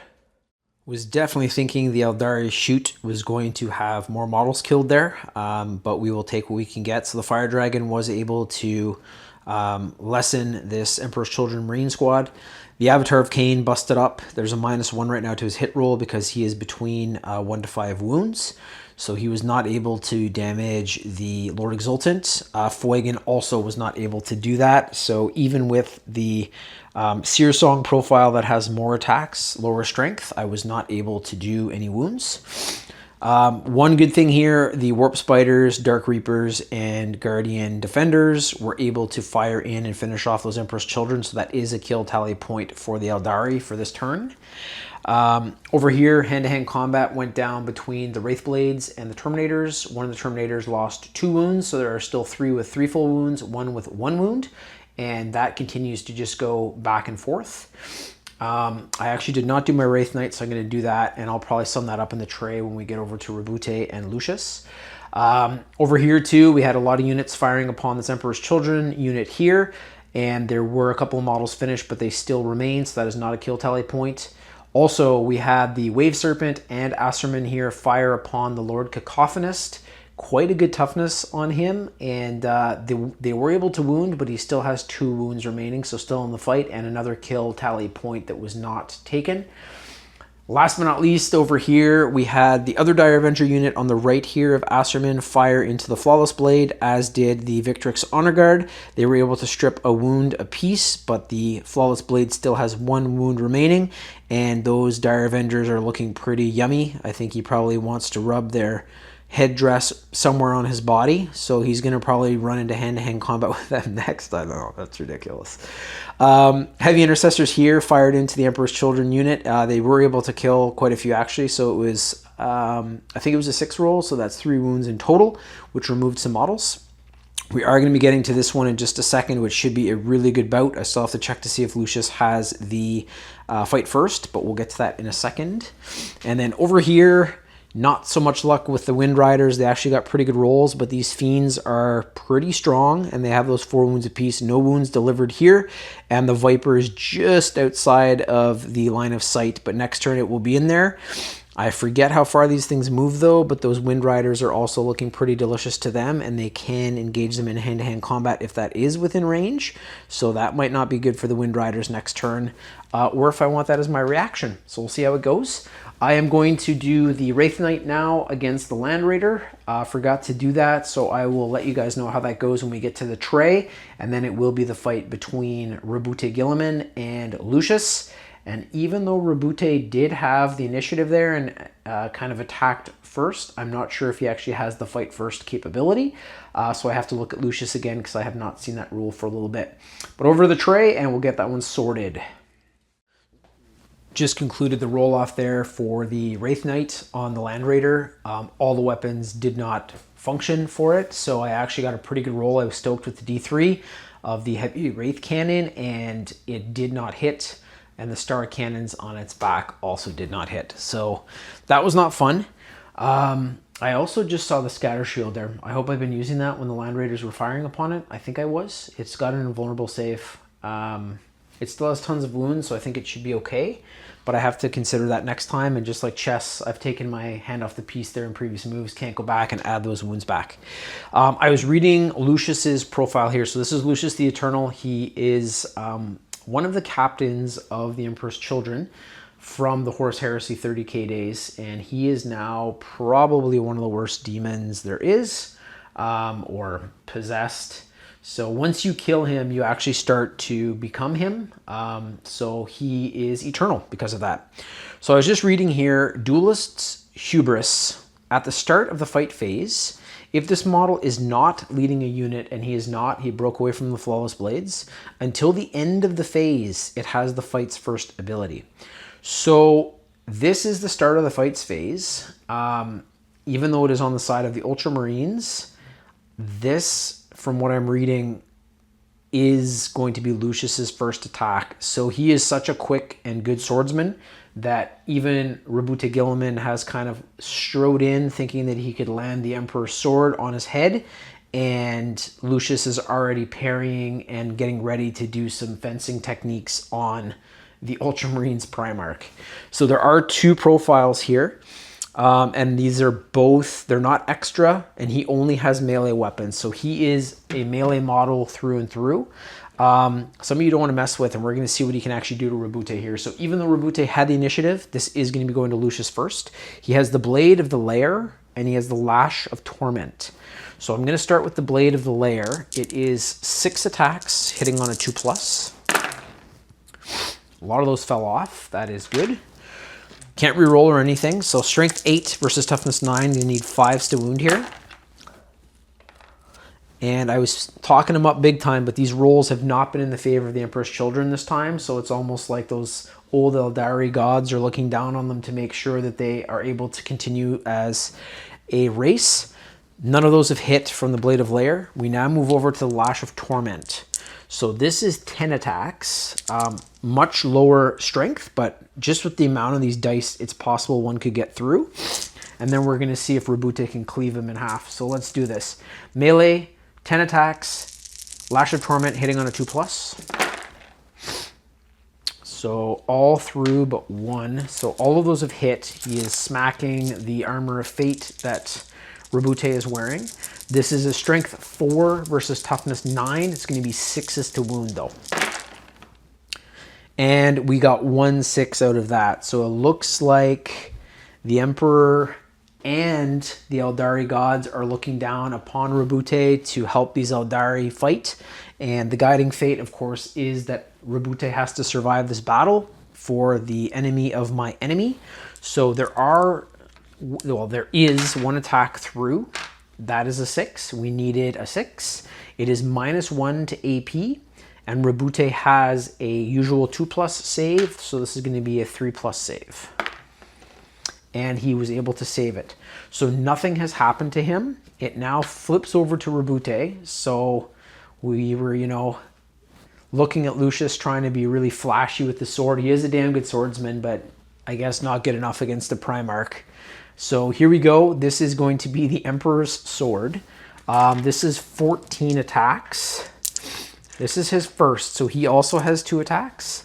I'm just counting up my dice here because I usually have 20. So this is 14 attacks hitting on a 2+.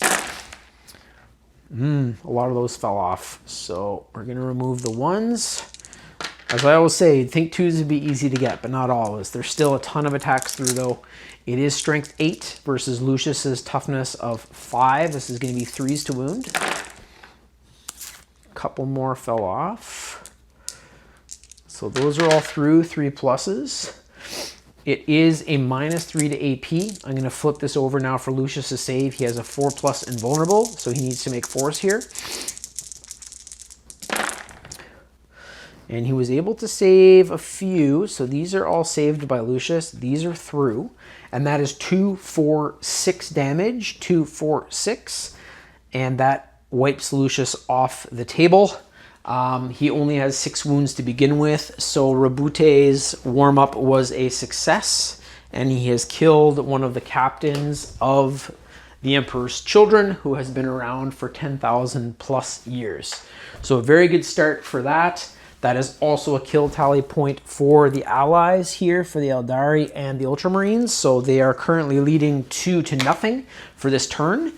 There is going to be an Emperor Children reaction here, and I will look at the table, see what's going to be best for them, and go from there. But yeah, really good bout there. Even with the fights first, Roboute was able to finish him off. So I'll be back in a sec, let you guys know what that reaction is by the Emperor's Children, and then we will complete it. Alrighty, to get into the tray here, just did the Emperor's Children reaction. You guys might think, what the hell? This is a very important objective point for them, and they need to be able to hold this. It is huge victory points for the Aeldari if they take it, and there are the 2 Wind Riders as well as the Viper that are trying to contend it right now. So the Fiends of Slaanesh have come right out, 12 inches, moved right in. They actually had a little bit more, 2 or 3 inches remaining, so those Wind Riders were in 9 to 10 inches. So I'm going to get back over to the tray now. This is going to be the Fiends of Slaanesh attacking in hand-to-hand combat versus the Viper jet bikes or the Wind Riders, and we'll see if they can survive that onslaught of lashing tails and claws and tongues, and they're very cool models. Okay, so this is quite a hand-to-hand combat unit here. I would say that they're, for medium-sized models, probably swinging a bit higher than the Von Rein's Leapers, more in like the area of, I'm trying to think of a bigger Tyranid model that might fall in that. Tyrant Guard maybe, something like that. But the Fiends have Barbed Tail and Dissecting Claws. It is 5 attacks per model. So that is going to be 15 total. I'm going to grab my dice here. I always try to use 20 dice so I can easily pull when it's required for these bigger amounted attacks. So this is hitting on a 3+, strength 5, -2 to AP, 2 damage. Those Wind Riders have a toughness of 4, so this could be some very easy rolls if I roll okay for the Emperor's Children. That has not been the case this game, so looking for 3+ for them. Yeah, once again, quite a few falling off here. 3, a little bit harder than 2, but you'd expect half of the dice to, you know, stick around. But there it is. So these are through. It is strength 5 versus toughness 4. Gonna need 3s again. And a couple more fell off. So from the original 15 attacks, we have 6 that have gone through. 9 have fallen off. So I'm going to use these dice now to save for the Wind Riders. It's very cool. The Wind Riders have a 6+ invulnerable, as do a lot of the models for the Aeldari. They're kind of like the Sisters of Battle in that regard. So this would usually be bringing them up to a 6+, but if this was a higher attack, they'd at least have that 6. So this has to be saved with 6s. If not, it's going to be 2 damage per Wind Rider. And they were able to save 1, so there was 1 6 rolled. However, this is 2, 4, 6, 8, 10 damage, and that would have destroyed these Wind Riders right off the bat.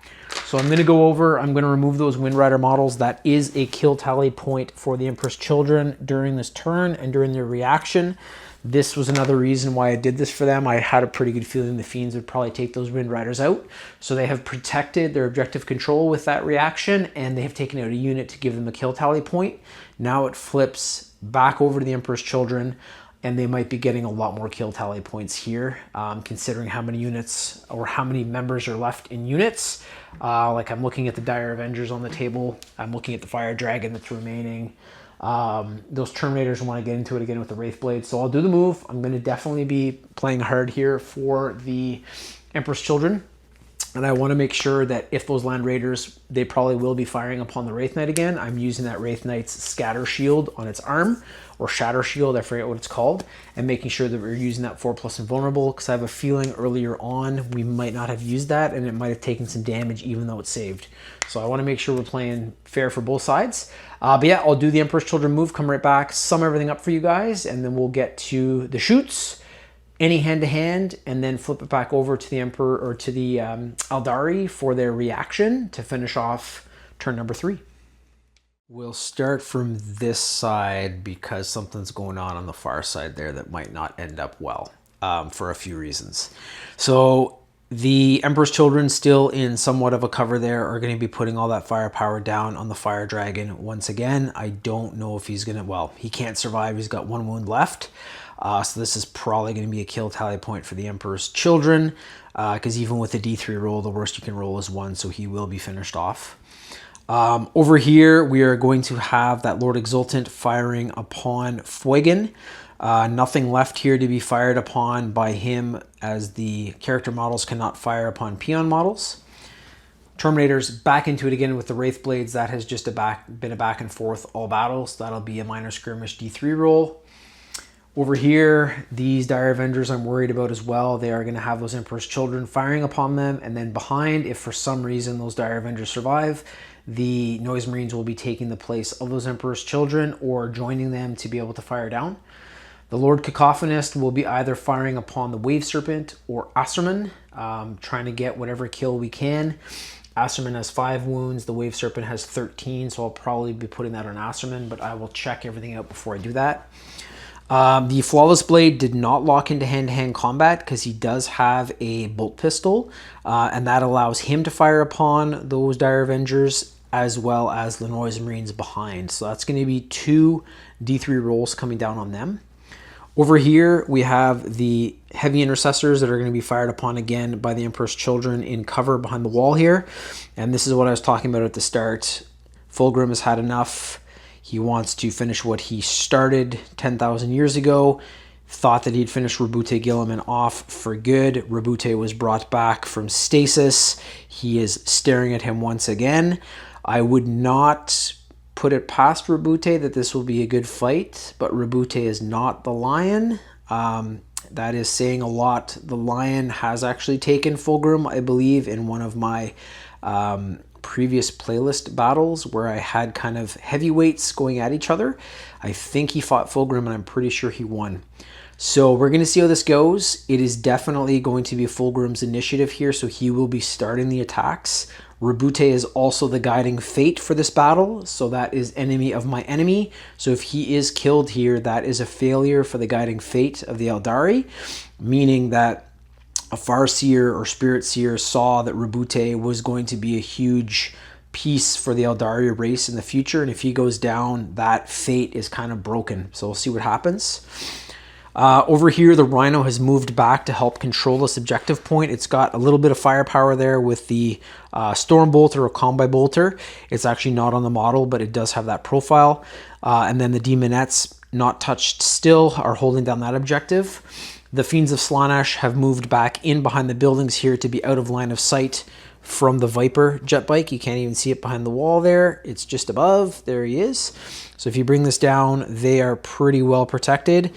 They're waiting for it to come out. They might take a couple of shots in the next turn, but then they're going to rush in hand-to-hand combat again. And I've given these guys the vehicle/character profile so they can fight both vehicles and characters and can be fought by vehicles and characters.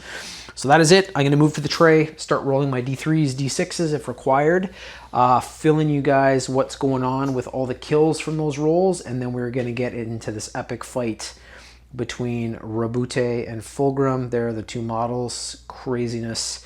Fulgrim is a fucking sick model. Very, very cool, and we're going to see how this fight goes, and Fulgrim's going to be leading the initiative. So let's get to the rolls, and then back to the table, and we will figure out what the hell is going on with turn 3.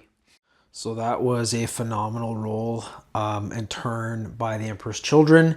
So the dice are finally going in their favor. The Fire Dragon was killed here. That was 1 kill tally point for the unit. The Lord Exultant tried to fire upon Fulgrim, didn't happen, so that was a plus. The Terminators back here were able to kill one of the Wraith Blades. The Wraith Knight was really beat up.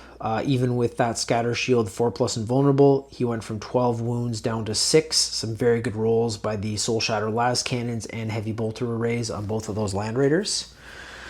The Tormentors slash Infractors here were able to kill the Dire Avengers, more than enough to kill the 2 that were remaining. So that was another kill tally point for the Emperor's Children. And then the Noise Marines teamed up with the Flawless Blade here, were able to kill the remaining Dire Avengers here. So Acerman is all alone. All of his guys are dead. The Lord Cacophonist, however, did try to fire into him and nothing happened. So he is still fighting. He can hopefully avenge those guys.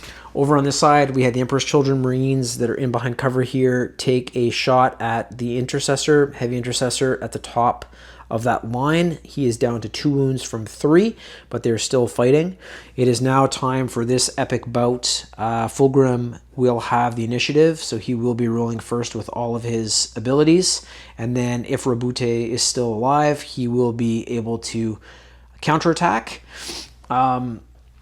Yeah, so this might be the TSN turning point for this fight. I'm hoping the Aeldari can keep the foot on the gas pedal, but it is starting to creep a little bit in the favor of the Emperor's Children just with this turn and the rolls. And looking across the table, there are not many Aeldari units left. I think this point over here is probably going to be held by them for the remainder of the battle. Don't know about number 2. We're going to have to see what happens with those Land Raiders and the Wraith Knight. Number 5, I think, is going to remain Emperor's Children. We'll see. And then the one at the back with the Fiends is going to be probably held by them too. But we're going to see what happens. This is a massive one. If the Guiding Fate is a success or a failure, this is the first bout. Hopefully the first bout, and there might be more between Fulgrim and Roboute. But yeah, over to the tray. We're going to get that epic clash going. And then it will be over to the Aeldari Alliance for their reaction turn. I'm really going to have to think about what I want to do there because we need some kill points. This turn looks like it's going to be going Emperor Children for sure. They have 4 kill tally points versus 2 for Aeldari. So we'll sum that all up in a sec here, but I've got to get some strategy down, making sure that my reaction is going to be a success for a kill or for taking an objective point or weakening an objective point from the side of the Emperor's Children. But we have to see first if this Guiding Fate and our enemy of my enemy can survive this fight with Demon Primarch Fulgrim. This is the big one. We have Fulgrim versus Roboute, a rivalry that has been ongoing for over 10,000 years. Fulgrim has incredible hand-to-hand capabilities. Roboute does as well, though. And Roboute does have the Armor of Fate, which will allow him to come back into the game with 6 wounds remaining if he is killed here on a certain dice roll. But hopefully it doesn't come to that and he can get a good counterattack in here. We are going to start with Fulgrim, though, and his Demonic Blades. So there's 2 profiles for that. There is the Strike and there is the Sweep. Roboute has a toughness of 9 and the Sweep has a strength of 8. So that would have to be a 5 roll. So I'm going to be going with the Demonic Blade Strike. It is 6 attacks, hitting on a 2+, 14 strength, -3 to AP, and D6 +1 damage for every attack that goes through. So I'm going to grab my dice here. I totally forget what colors we've been using all game because this has been going over a couple of days now, but I'll use the black here for Fulgrim. So this is going to be 6 attacks, hitting on a 2+. And 1 has fallen off. That helps. There are profiles for each of these characters as well. I'm not using any extra rules. I want this to be a really kind of cut back, leaned out game, and that's what we've been doing with Apocalypse here. So this is straight up the Demonic Blades versus Roboute, and then the Emperor's Sword and Hand of Dominion versus Fulgrim if he can. So these are through. It is strength 14 versus toughness 9. That's going to be 3s to wound. Ooh, and a lot has fallen off. So Roboute is able to be, you know, he's either getting those blows clanged off of his armor or he's parrying or something. So these 2 are through. It is -3 to AP. That is going to be the 4+ save of Roboute. So he needs 4s here. Oh, shit. Okay, so he was able to save 1. This is through, however, and it is D6 +1 damage that's going to be allocated to Roboute here. And that ain't good. So that is 6 damage total. Roboute goes from his 10 wounds down to 4 wounds. Let me just make sure. 6. Yep. 1, 2, 3, 4, 5, 6. So Roboute is down to 4 wounds currently. That one attack from Fulgrim has really done some damage. And there is still the Serpentine Tail, which is extra attacks. Not an incredible strength, but there might be enough of them to do another wound or 2. We'll have to see. So this is the Serpentine Tail of Fulgrim. 6 attacks, 2+. Another one fell off. Anything that falls off here is going to help Roboute, so that's good. It is a strength 6 versus a toughness 9. It's going to be 5s to wound. And more have fallen off. 2 are through. It is a -1 to AP, so that is going to bring Roboute up to a 3+ save. Not quite as invulnerable, so this is better for us. And he has saved both. So Roboute has a 4 and a 5. He has been able to survive that onslaught of attacks from Fulgrim. He is now going to be able to counterattack, and he is fucking pissed. So let's see what he does here. This is the Emperor's Sword. Again, we saw it earlier. It is 14 attacks coming down. I'm just going to make sure that I have my 14 dice, and I dropped one. Here we go. Hitting on a 2+. So a few 1s in there. So this is the sword that was held by the Emperor that helped to strike down Horus and fight that massive battle. Lots of history with this thing. All these attacks are through. The Emperor's Sword is a strength 8 to Fulgrim's really good toughness of 11. So here we go. It is going to have to be 5s to wound. And that's not good. So as you can see, a lot fell off. 2 are through with 2 6s. I'm going to remove these. So 6 and a 6, those have gone through for the Emperor's Sword. This is a -3 to AP. That brings Fulgrim up to his 4+ invulnerable. And he has saved both. So that is not good for Roboute, but Roboute still has the Hand of Dominion, which has been his, I believe, since his days on Ultramar. 7 attacks, 2+, much better strength here. We'll get that in a second, but let's see if we can make some hits here first. So 2+, all through, wicked. Strength 14 with the Hand of Dominion in melee versus toughness 11. This is going to be 3s to wound. A few have fallen off. So those are through. It is a -4 to AP. That's going to be the 4+ invulnerable from Fulgrim. And here we go. He has not saved 3 of those. This one was saved. This is 4 damage per. So that is 4, 8, 12 damage. That brings Fulgrim from his 16 wounds down to 4. So these two are looking at each other now with the exact same wound count, down to 4 wounds. I'm just going to make sure that this token is indicating that. Roboute has already got hit here, I guess, when I was moving the models around. There we go. So we have Roboute and Fulgrim staring at each other, both with 4 wounds remaining. They've both done some damage. They're looking pretty bloody. They're all cut up. Probably going to go for round 2 here. I don't think that's going to be my Aeldari Alliance reaction, but it could be. I could get Roboute in there first. I'm going to have to look at the table, see what I want to do, see what the best possibility of getting a unit kill is. I think I might be looking at it right now too, because we need to get this unit kill point in, and it will flip back over to the Aeldari anyways. So that is it for that epic bout. They're still alive.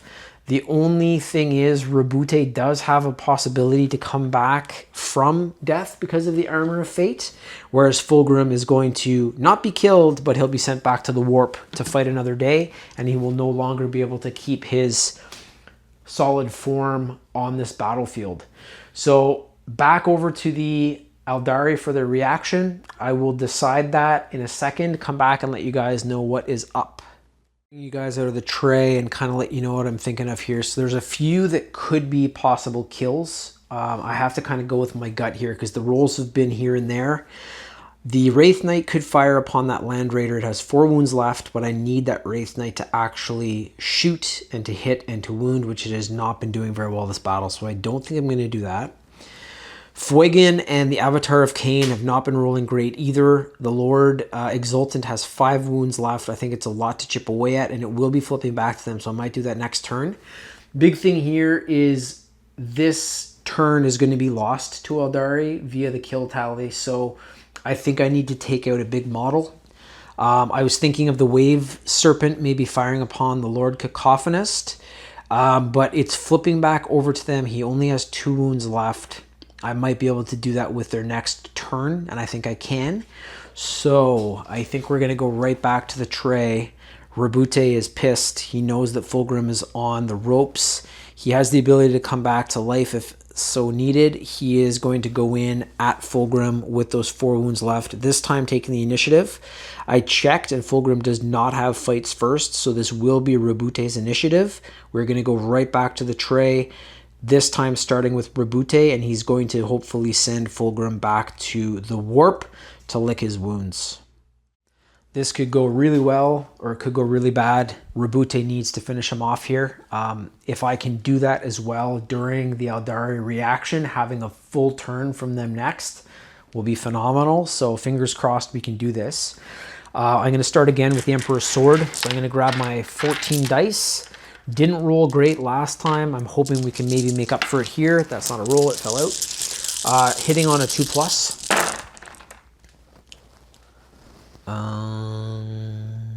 Couple fell off, but that's better than last time, I think. Strength 8, toughness 11. This is the tough part, so need 5s here to wound. Better. So we've got not amazing, but 5 solid hits through that have wounded Fulgrim. So now we have to see if he's going to be able to save. So I'm going to grab 5 black dice. That is a -3 to AP, bringing Fulgrim up to his 4+ invulnerable. Ooh, and there we go. So this might be enough, ladies and gentlemen. 5 and 6 saved. This is 2, 4, 6 wounds to Fulgrim's 4 remaining. I think Roboute has maybe done the job here. I'm just going to check to be sure. I'm not using any of the extra attacks and stuff for Demon Primarch of Slaanesh or anything like that, because I was not using that for Roboute either, as he has Author of the Codex, Supreme Commander, some rules of his own. So, Beguiling Form. Each time a model makes an attack that targets this model, subtract 1 from the hit roll. See, we're not doing the extra stuff there. I wasn't looking at that. And that was the same for both sides. So, this is as fair as it can be. Fulgrim came in, tried to kill him. Didn't kill him. Roboute was able to wound him significantly. Roboute went back in during the reaction, and Fulgrim has fallen to Roboute Guilliman. He is not able to kill his arch nemesis, and Fulgrim is sent back to the warp. So I'm just looking at the points here. It is still going to be going to the Emperor's Children for this turn for kill tally points. I'm going to sum everything up, and I will come back and show you guys the total there. We'll talk about it a little bit, and then it's going to be on to turn 4. The battle is going to its climax, I think. So I'll be back in a sec with the points at the end of this one. So here is the sum up for the victory points at the end of turn 3. This is actually now in favor of the Emperor's Children, and I will discuss that. They are currently leading 4 victory points to 3. So they took the kill tally victory point, having killed more units during this turn, 4 kills to 3 kills for units, or characters as they are considered a unit. There is an ability to get a victory point for an objective that is outside of your kind of starting position. I would say that this one is still rivaled. We have a very beaten up Avatar of Cain. There is an almost full squad of Emperor's Children here and a Lord Exultant. So that one is not going to either side. This is the only objective control point held by the Aeldari, so they don't get any points for that. And there are actually more objective control points in charge by the Emperor's Children, so that gives them a victory point. So there is number 5 that is theirs. Number 1 is still theirs, and number 3 is still theirs. So they have 3 victory points, or 3 objective control points to 1. There has been the Guiding Fate still going, and there doesn't look like there's any character models that are left on the board that can take Roboute, so I don't want to jinx anything, but there's a very good chance that they will at least pass their Guiding Fate. That's not a victory point, though. So with this all totaled up, the kill tally goes Emperor's Children. The more objective control points goes Emperor's Children. And the... yeah, they had 2 victory points previous, so this is now 4 total for them. And we have less victory, less kill tally points for the Aeldari this turn, so they were not able to do that, and they do not hold any objective control points that are outside of their deployment zone, so they remain at 3. So at the end of turn 3, we have 4 victory points Emperor's Children to 3 victory points Aeldari Alliance. It is now, however, going back over to the Aeldari to start their move for turn 4. This is a massive turn. They need to get some damn good rolls, and I need to get some really good strategy going here. I might have to fly some more of these units like the Wave Serpent, maybe get the Wraith Knight moving down the table so it can actually start to hold some objective control points like the one that the Demonettes and the Rhino are on. I have to really start thinking about that because there might not be enough movement turn left to be able to do that. I was really hoping to get that center point, which is why I put a lot of my kind of heavier models there, the Wraith Knight there, because that's worth 3 victory points at the end of the fight. But I should probably start to see what I can do regarding the other objective control points and maybe make up for it with the smaller ones. So I got to consider some strategy here for the Aeldari if I want them to win this. Roboute, huge victory. Guiding Fate might be sealed. He still has a lot of his Ultramarines around him too. They have tons of wounds. So I think that unit is going to be good. But again, I can't make that call yet because the battle is not done. So over to our Aeldari and Ultramarines, and we'll get turn 4 kicked off in just a second. Well, we are moving into the final turns of this battle. This is turn 4 Aeldari movement complete. Avatar of Cain still holding down objective control point 4. The Aeldari Guardians and the lone Dark Reaper have moved towards this Emperor's Children line here. Not quite in range or line of sight yet, but soon. Finnigan, back from the dead, is locked into combat here with the Lord Exultant. That is going to be a pretty good fight. Finnigan will have the initiative unless that Lord Exultant has fights first, so I'll have to check that out. Over here, we have the Spirit Seer, who is a character model that is going to be firing his little shuriken pistol at the Spartan / Land Raider Emperor's Children tank. Might get lucky. You never know. We'll see what happens.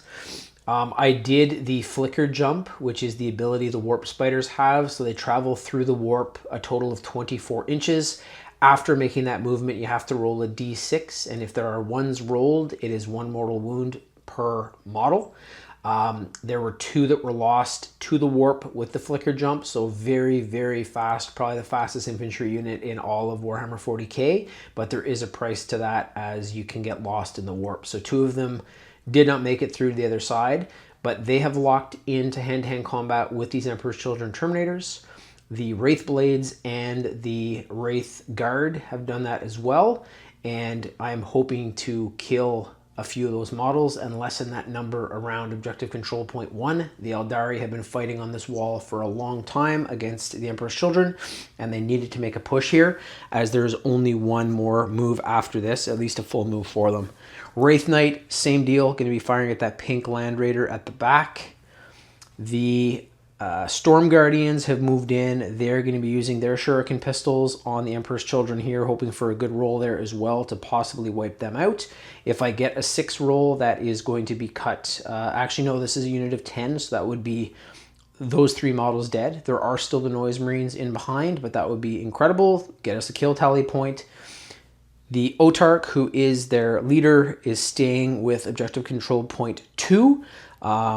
If the Spirit Seer goes down, that Land Raider definitely has him, actually it's a her, in range and in line of sight, so that might not last too long, but I am holding down an objective point for now. Over here, Asterman has had enough too. He has gone in against the Lord Cacophonist. The Lord Cacophonist has been pretty beaten up, 2 wounds remaining. Asterman has his full 5, and he's pretty damn good in hand-to-hand combat, so that's going to be another really good scrap, and I believe he will have the initiative there, because I do not think the Lord Cacophonist has fight first, but I'll have to check. Over here, the Victrix Honor Guard have had enough. Roboute said, take out that last Flawless Blade and don't mess up. There's only one wound left on that Flawless Blade, so he will be going down. That is going to be a kill tally point for the Aeldari Alliance for this turn. Roboute has also strode ahead. He has walked right through. These are all considered peon models around him, so he has the Rhino in his view. I'm going to be probably putting down some fire on that with the Hand of Dominion. Not the best ranged profile, but if he can lock this in and get into hand-to-hand combat with that Rhino, I think it'll probably be cut in half next turn, but we'll see. And then that will have number 5 objective control point opened up. And I would say that if we were doing a normal battle, Roboute Guilliman being a Primarch of the Ultramarines would probably kill all those demonettes, so I'm going to have to see, because he is busted up too. Fulgrim did some damage to him. He's got 4 wounds left, so we'll see what's up there. And then over here, the Emperor's Children Marines in behind the wall here are going to be fired upon by the Heavy Intercessors, and hoping for another very good D6 roll there to remove some models. If I can get a 6, that'll be 3 models dead. And last but not least, there's less models on the table now. The battle's been going on for several turns. We have the Fiends of Slaanesh that are in line of sight and range from the Viper, and I kept it just far enough that if they try to get into hand-to-hand combat next turn, they'll be short by about 2 inches. So we're going to see. I don't think the Viper's going to be able to kill them. They do have 4 wounds apiece, pretty good toughness, but I'm definitely going to try to get some good rolls there and soften up that objective control 3, so maybe the Viper can fly in and rival that near the end of the game.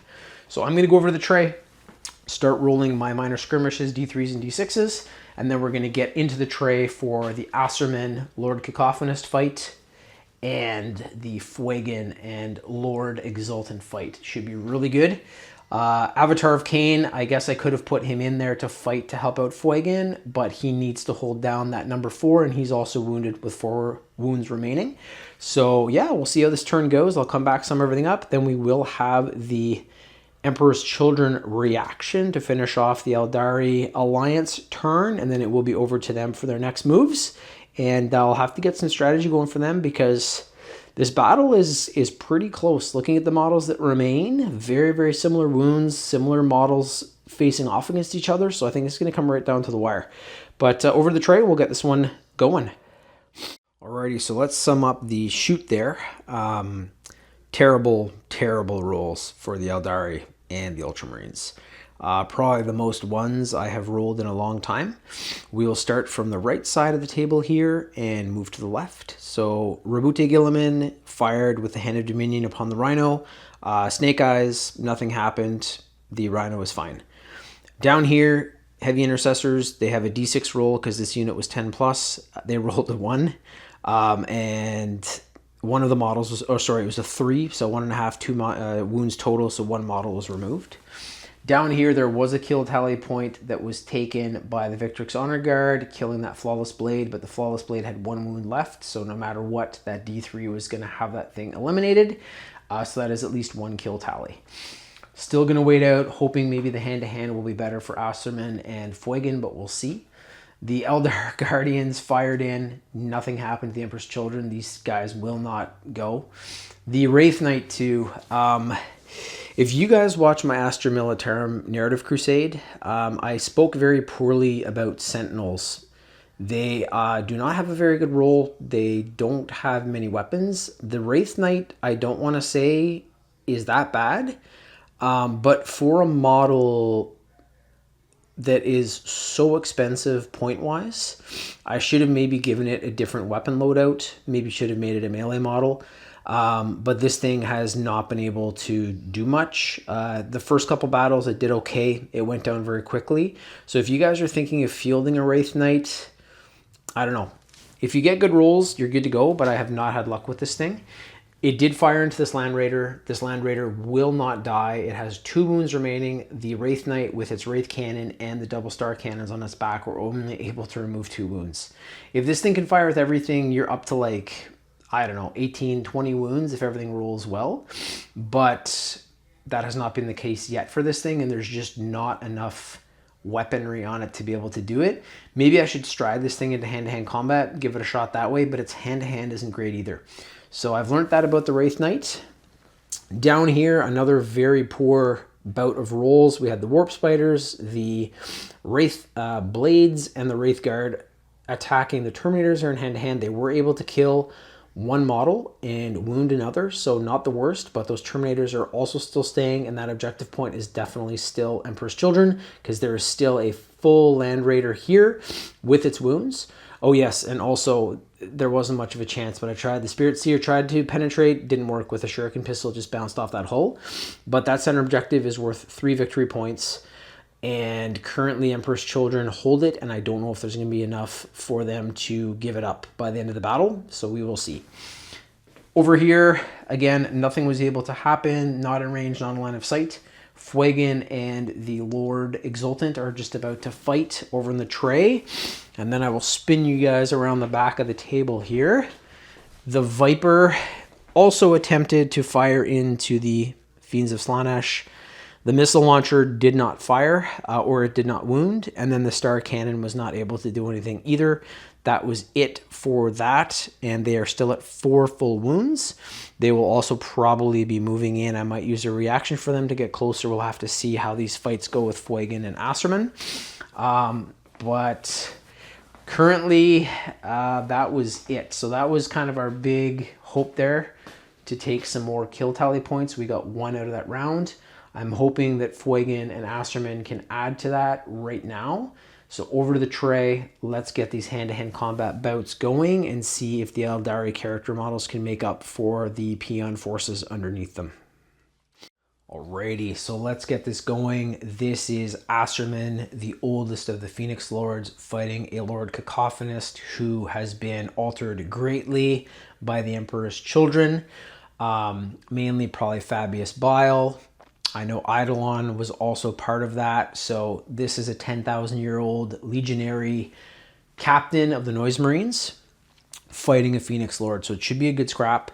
I was checking here too just to see if the Lord Cacophonist has the fights first. He does not. Does have a power sword, still a very good swordsman because all of the Emperor's Children were, as per Fulgrim's kind of orders to them, but this will be going to Acerman first. He has the Sword of Asur, and it is hitting on a 2+, so here we go. Okay, I was really worried there's going to be a couple more ones there, and the bad rolls were going to continue. There's only 2, so it's still not great. We're looking for 2+. You'd always think that that's not hard to do, but here we are. Strength 6 for the sword versus Toughness 5. This is going to be 3s to wound. And that's not great. 50% fell off there from the original. So we're down to 2 dice from the original 6. It is -3 to AP, so I'll flip these over for the black dice. This is going to be the Lord Cacophonist's 4+ invulnerable. And a very good save. So the Lord Cacophonist lives on to fight another day. If either of those had not been saved, it is 3 damage per attack from the Sword of Asur, and it would have killed the Lord Cacophonist. So he needed that. That is not a kill for the Aeldari this turn, and he is going to be fighting back here with a power sword. So not as great a profile as the Sword of Asur, but still not bad. And it is in the hands of what used to be a Master Swordsman. So this is 6 attacks, hitting on a 2+. Okay, and 1 fell off there, so a bit better. It is Strength 5 versus that Toughness 3 for the Aeldari. Aye. It's going to be a 3 to wound. Okay, so that helps a bit. These have fallen off. These 2 are through. That was a 5, I think, but those 2 are through. And this is going to be a -2 to Acerman, so that brings him up to his 4+ invulnerable. And he has saved 1. 1 has not been saved. And that is luckily only 1 damage per. So Acerman goes from 5 wounds down to 4. That was, however, his initiative. So that kind of sucks that he took the initiative there and got cut pretty good by the Lord Cacophonist in a defensive swipe, probably. So that is a stalemate as of now. I'm going to see maybe for the reaction if the Lord Cacophonist wants to get in there, because what I'm looking for here from the side of the Emperor's Children is to make sure that they can get a kill tally point when it's not their turn. So I'm going to have to look at the table and check that out in just a second. But next up, we are not going to stop here, is Finnigan versus the Lord Exultant. And I'm going to check the profile for the Lord Exultant. This model. So there is no fights first for the Lord Exultant. So that means that Finnigan is also going to get the first attack here, as Asterman did. Hopefully it's a bit of a better outcome. This is our 6 dice with the fire axe hitting on a 2+. So 1 fell off again. Those 2s are not easy to get sometimes. Strength 5, toughness 4, 3 to wound. Holy shit. Yeah, so this is what was going on during those D3 and D6 rolls. It's carrying through. 4 of the 5 attacks have fallen off there that hit. So yeah, the Lord Exultant is also a Master Swordsman slash Master Blade Artist, because he has the halberd there, whatever it is. But he might be able to fight back here. So yeah, it's the Phoenix Power Spear. But this is through. It is a -4 to AP. That's going to be a 4+ invulnerable for the Lord Exultant. And this time he has not saved. The Lord Exultant was still at full 5 wounds. That is 3 damage. So he is down to 2, but is able to fight back. So Finnigan got some pretty good chops in there with the fire axe. Lord Exultant was able to knock a few away, but 1 or 2 definitely landed on him. Now, however, Finnigan has maybe been knocked back with the Phoenix Power Spear, and this is going to be the Lord Exultant fighting back with the Phoenix Power Spear. So that is 5 attacks hitting on a 2+. Okay, so again, tough to get sometimes. 2 1s in there. It is a strength 7 weapon though, against Finnigan's toughness of 3. So even as a Phoenix Lord, he still has a toughness of 3. This is going to be 2s to wound. And look at that, another 1. Just needed 2s. So 2 attacks are through. Gonna grab the red dice here. It matches Finnigan pretty well. He's kind of a bright orange red. It is a -2 to AP. That's going to be the 4+ invulnerable of Finnigan. And he has got 2 6s. So that's fantastic. If one of those was not saved, it is 2 damage per. But Finnigan is not taking any damage, and he was able to deliver a bit to the Lord Exultant. So that's kind of more the result we want with these Aeldari initiatives. That is the end of their turn. So I am going to go over to the Emperor's Children, see where I want to do a reaction, and take it from there. I think I have an idea as to what I'm going to do as well. So you know what? Let's just do it on the camera. It is going to be the Emperor's Children models that are behind the wall. They're going to be firing into the Storm Guardians. And since the Storm Guardians are a unit of 10 or more, this is going to be a D6 roll, and unlike the Space Marines, the Aeldari have 1 wound per, except their X-Arch and their weapon platform. So if this is a 6, that is 6 dead models out of the 11 models in that unit. And there it is. I shouldn't have said anything. What I'm going to do is I'm going to flip the weapon platform from its 2 wounds to 1, and I'm going to remove the entire back line of the Aeldari Storm Guardians. I had a feeling that that was going to happen. I think that's probably why I did it. And it was a very good decision for the Emperor's Children there, because now it is flipping back over to them and they are going to be able to do another barrage. So I'm going to do the D3s, D6 rolls after the movement here. So I'll do any movement that I can with the Emperor's Children. Fill you guys in on what's there. There's not many models left, but I'm going to be doing that. And then we'll do all of the shoots. So those Land Raiders firing again at the Wraith Knight. We have the Emperor's Children models firing into the Aeldari Storm Guardians, Noise Marines into Victrix Honor Guard. I might have the Lord Cacophonist fire into Osterman as opposed to get into hand-to-hand, because I don't know if he can survive another bout. We'll have to see. But yeah, I'm going to do some strategy here. make sure that I'm able to do the right moves. I'm also looking at the Emperor's Children on the far left from the side of the Aeldari, and there's that one lone Dark Reaper. That would be a unit kill for them, so that would be really good. But yeah, I'm going to do some strategy, come back, and I will show you guys the movements for them and kind of my strategy going forward for turn 4 for the Emperor's Children. These moves are going quicker and quicker, a lot less models, a lot closer proximity to one another. The Emperor's Children here are going to fire upon those heavy intercessors. The Rhino has not moved. It needs to hold down that token, so Roboute is either going to have to get into hand-to-hand combat with it next turn. It does have the combi bolter, so that will be firing at Roboute. Maybe there will be a wound there delivered. We'll have to see. The Noise Marines up here will be firing into the Victrix Honor Guard. Because they have 5 or more, that is going to be D6 rolls for either side. So that would be Noise Marines being fired upon by Victrix or Victrix firing upon the Noise Marines, unless I just said the other. Down here, the Lord Cacophonous has jumped off. He does not want to get into another brawl with Asserman this turn, so he is going to be firing his Sonic Pistol, I believe is what it's called, into Asserman. Over here, the Noise Marines did move up, but they are just short, and they would be shooting their buddies in the back. So it is going to be those Emperor's Children firing into the Aeldari Storm Guardians.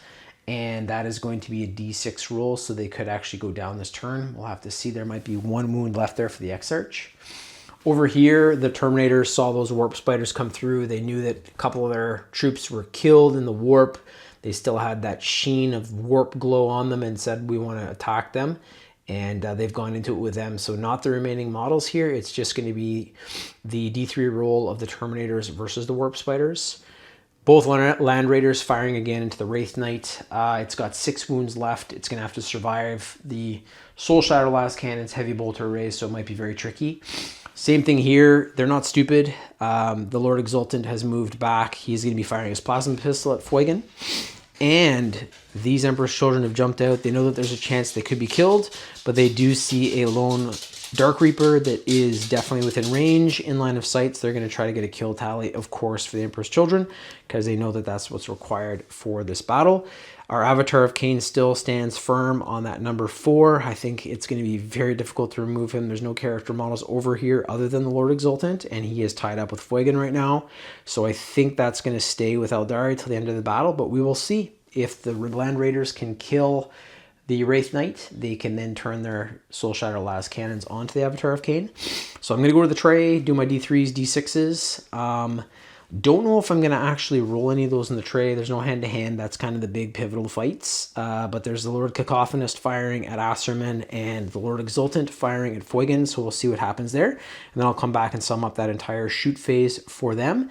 We will have the Aeldari reaction, and that is the end of turn 4. So we can sum up all the victory points till now and move into final turn 5. So let's get over to the tray. I'll roll, come right back, and sum up this turn for the Emperor's Children Chaos Space Marine Army. That was another very good shoot round for the Emperor's Children. They're really starting to get their groove. So a lot of models were lost here, and they actually gained 2 kill tally points. We'll get to that in a second. So the Emperor's Children here fired into those heavy intercessors. They were able to kill a model, and the wounds of 1 rolled over to the heavy bolter intercessor. Over here, we had the Noise Marines fire upon the Victrix Honor Guard, brought one of the models down to 1 wound, the one at the bottom left there. This Wave Serpent, I might have to get it moving, and I think I should have probably moved it earlier. Because it still has 13 wounds, pretty good weapon systems, and it could have probably maybe flown over the wall earlier and got into combat with the Land Raiders.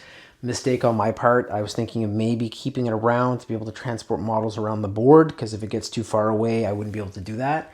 Looking back, I should have had this thing as more of a gun platform as opposed to a transport for this turn. The Lord Cacophonist was able to wound Asserman. Asserman now down to 4 wounds. This one was devastating. The Emperor's Children Marines fired down into the Storm Guardian, and the Storm Guardians were decimated. So all that remains is the Exarch with 2 wounds and the Shatter Shield platform. I believe this is also going to be my reaction. I haven't decided yet, but I think that's the best bet to get another kill tally point for Sorry, no, it's going to be an Aeldari reaction, so I'm going to have to think about that. I was thinking that I was still doing the chaos for some reason. Over here, another very good round by the Terminators. They weren't able to kill the Warp Spiders, but they, like the full unit, but they were able to kill 2 of them and leave the Exarch with 2 wounds. The biggest loss is the Wraith Knight, which used to stand right there. That was kind of my centerpiece to try to move in and take that center objective. The Eldar, or the Emperor's Children, have not given that up easily, and they still hold it. So fantastic rolls by the Soul Shatter las cannons, and it was actually the heavy bolter arrays that finished off the Wraith Knight. They were able to kill it and take 4 wounds off, so that is out. That was one of the victory kill tally points for Emperor's Children this turn. The second was over here, so I'll skip all the way over here. The Emperor's Children Marines came out from behind their cover. They fired into that lone Dark Reaper, finishing him off. So that is 2 kill tally points for Chaos. And if I'm not able to take anyone out here for the Aeldari reaction, that means that we are going to be losing this round for sure in regards to kills. Also, to finish this one off, the Lord Exultant was able to fire and wound Fuigan. Fuigan on his second life is now down to 4 wounds. He's not going to go down easily. I might actually move him to be beside the Avatar of Cain to hold down that objective point and move in these Guardians during turn 5, but I'm going to have to see because I don't have many models left from their side. So I'm going to have to look at everything here. I'm going to have to consider what I'm doing for my reaction. Viper Jet Bike, I could try to do that over on the other side of the table, firing to the Fiends of Slaanesh, but they have many wounds. The weapons have not been firing great on that, and if I can't do that, I might, because there's a chance that I can get that objective point for the end of the battle and get those victory points for that. I have to really think about it here, where my best bet is for the Aeldari to get a kill. So I'm going to look at the table, strategize on the side of the Aeldari, come back, and we will let you guys know the decision. And then this is going to move into the final turn of the narrative Crusade. That has been a fantastic Apocalypse battle. The rules I created with the Games Workshop rules have worked out quite well. I'd say that this has been super even throughout most of the battles so far. We'll see how this one ends, but very, very good, and so much faster than rolling every single weapon profile, doing every single ability, doing everything else. So as I've said before, great way if you guys are trying to play with new friends, or not new friends, but friends that are new to Warhammer 40K that don't know the rules. It's a pretty good way to start, almost like a big risk game. But yeah, I got to think about these Aeldari, come back, and I'll let you guys know my decision and how it went. As per my custom Apocalypse rules, I'm giving them one reaction. This is the Aeldari reaction. Not able to fire here, but the Wave Serpent has entered the ring. It is going to hopefully take out this Land Raider next turn, but it is now right beside it in range and within 6 inches of that objective control point. So it is now going to be built into the equation for the end of this fight. Seeing that that has happened, I might have to move the Noise Marines in there too to get into hand-to-hand with these Wraith Knights, Wraith Guard and Wraith Blades, to see if they can start to lessen those numbers, because the way that I've done this previous is just if it makes sense regarding weapon systems on the models, wounds remaining, model numbers, stuff like that. So if the battle continued to go on and we were doing the full rules, just, I don't know, on paper, who I think would win is the best way to make the call. If you guys are doing this, like, make sure who you're playing with is okay with that. But since I'm playing against myself, that's what I've been doing throughout this so far. So the Wave Serpent being in there is going to have to be considered. I'm now going to go to the tally sheet that I keep on the side to add up all of the victory points from the start of the battle till now, and I will be right back in a second to let you guys know where we stand and if the Emperor's Children are still in the lead or if the Aeldari have somehow come back. So I got to count out objective points, who holds them, if there's any in enemy territory, all that kind of good stuff, and how many kill tallies were there during this turn, so that gets added as victory points. So I'll be right back and let you guys know who is in the lead.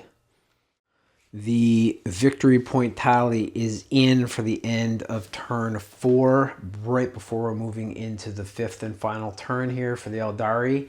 The Emperor's Children have doubled them up. They currently have 6 victory points to the Aeldari 3, so this is looking pretty grim. I have to come out aggressive in this last turn. I have to go after objectives, so I'm actually thinking maybe this Wave Serpent's gonna have to fly down to where the Fiends are, mattering on how quickly it can move. I think it's 12 or 14 inches, so it might just be able to get in that 6-inch range, meaning that the Viper and it can hold down. I'll have to add the wounds and see. That's a big one because that's in enemy territory.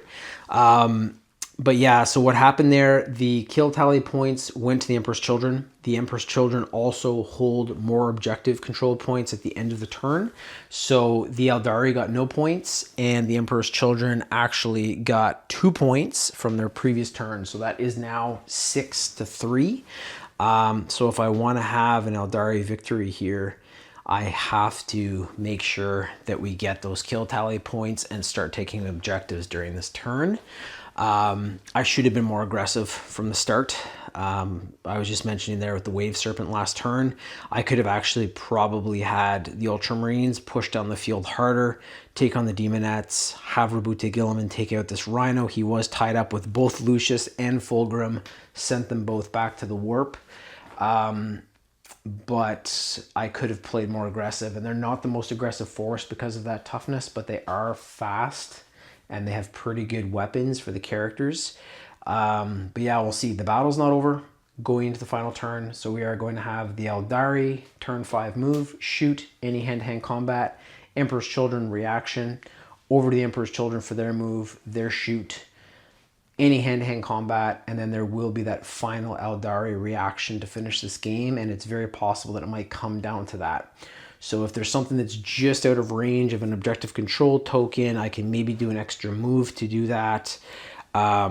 It's going to be tricky because there are not many Aeldari models left. A lot of them don't have many wounds remaining, and the Emperor's Children are still quite numerous, quite healthy. So yeah, we'll see how it goes. But into move 5 right now for the Aeldari, I'm going to do some strategy on the side, come back, and we will get this one to the finish. If the Aeldari lose this fight, I'm going to say if the Guiding Fate is secured and Roboute lives this, which I think he may, that enemy of my enemy Guiding Fate that would be succeeded, I think would mean that Roboute would allow the Alaitoc Aeldari people to maybe have shelter at Ultramar, something like that. But it's gonna matter on how many actually make it back to Ultramar, because this, as I stated at the beginning of the battle, is the remaining force that they were able to muster. So they still have children and tradespeople and artists and everything else back at Alaitoc, but they're not warriors, they're not trained up. And any warriors that are dying in this fight, having lost a battle, having lost a Guiding Fate, means that they were removed. So the Swooping Hawks were taken out first as the unit. Luckily, they got the second Guiding Fate, but if they fail this one, it means that Roboute is not going to be able to shelter them. They will be annihilated by the Chaos, as the Chaos will continue to push through the system over to the Alaitoc Craftworld to wipe them out. And it will be the death of the Aeldari race based on this final turn. So it is pretty huge. That is what is at stake. So let's get to it. Onto the Aeldari movement for turn 5. Holy Dinah, geez Louise, this is turn 5 Aeldari move complete. I have used their speed this time to have the Viper and the Wave Serpent fly in and rival this objective control point, which is going to be some massive points towards the end of the game because we are in the final round. I can cover those point breakdowns in just a second and how much is on the line here for the Aeldari in this last turn. So here it is. There's 13 wounds for the Wave Serpent. We still have 3 wounds for the Viper compared to the 12 wounds of the Fiends of Slaanesh. So right now this would be going to the Aeldari. They can also try to kill a couple of these models or at least strip some wounds and reduce their hold over that objective control. But in the next turn, Chaos can also jump in and try to kill one of them. So it's going to be a showdown here right until the end for this fight. Over here, Roboute has moved in and he is now also rivaling number 5 objective control point. His Victrix Honor Guard are close, but they're just outside of that 6 inches to give him a hand in regards to the points and wounds. Well, I should say the wounds and the, not the points, but the, we're not really using objective control points, but just helping him out in regards to taking on a full 10 wound Rhino and 10 Demonettes of Slaanesh with his 4 wounds left. So in reality, I'm pretty sure he would absolutely crush both of these if there was another couple of turns. He also has the ability to come back from death with the Armor of Fate. That was not required from the fight with Fulgrim.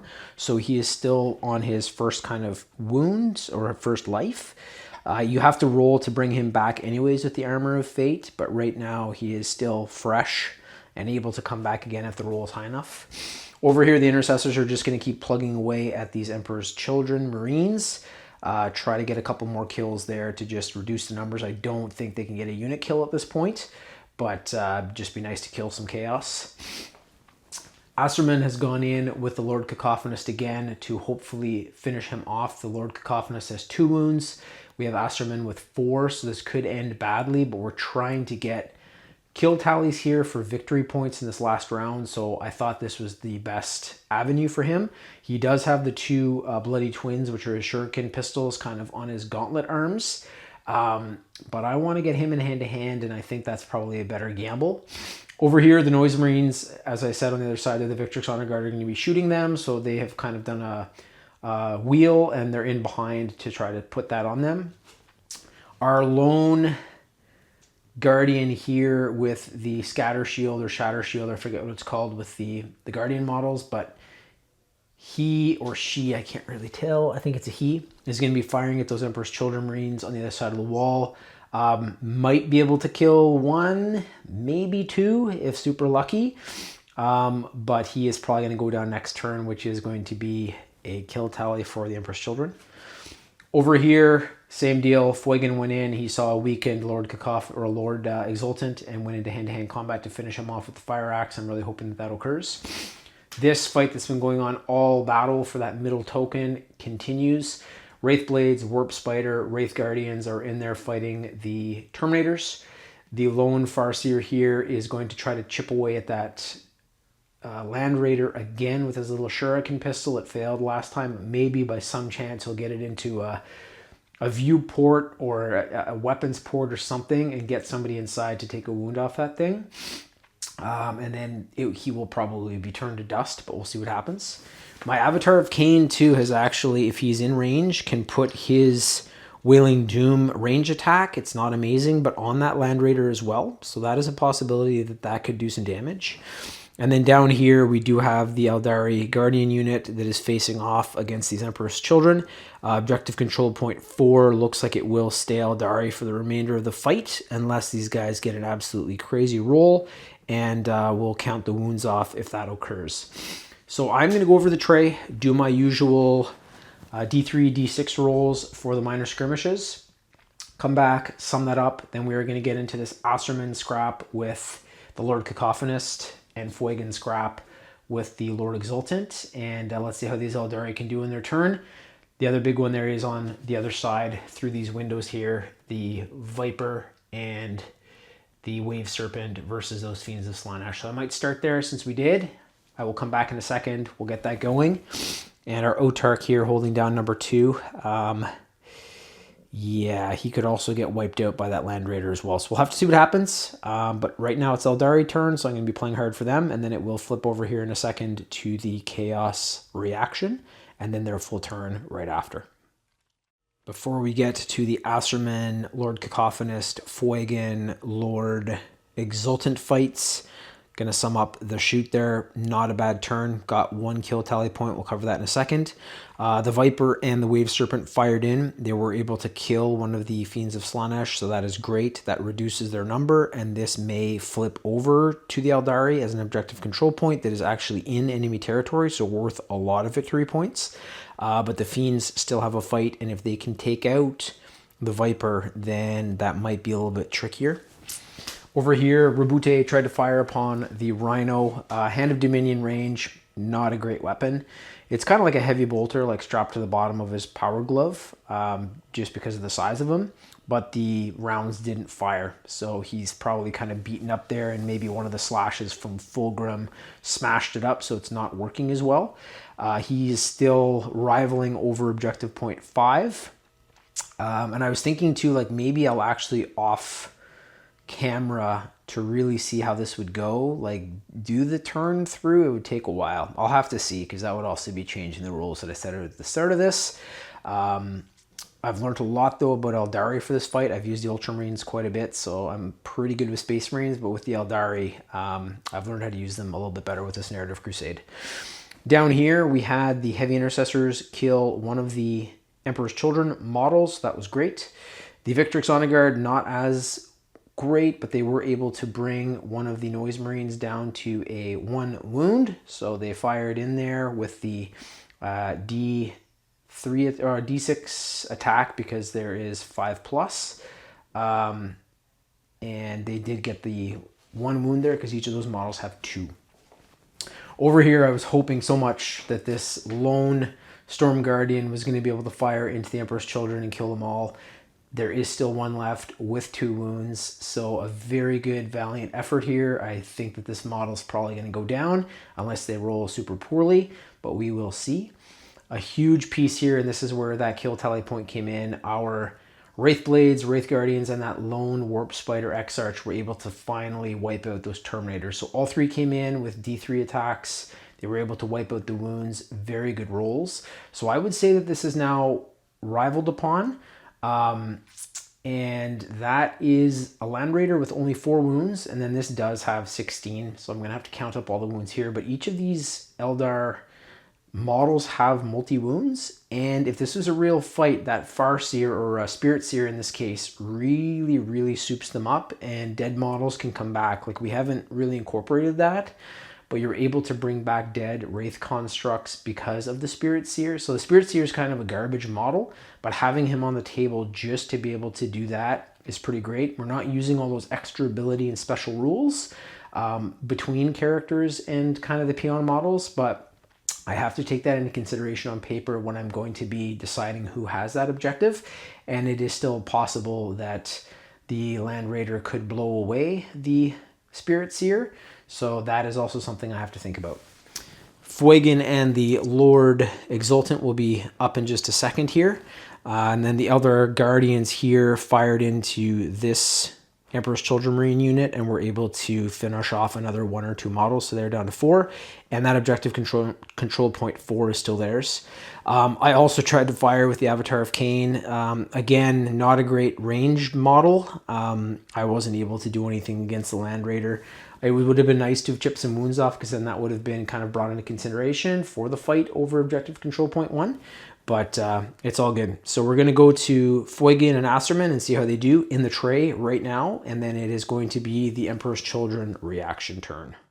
As I said, this could be super dangerous or super good, because these models might be able to get a counterattack. They do not have fights first, either of the Emperor's Children models, so this will be the Aeldari initiative. We're going to start up with Asterman here and that Sword of Asur. It is 6 attacks, just grabbing those dice, hitting on a 2+.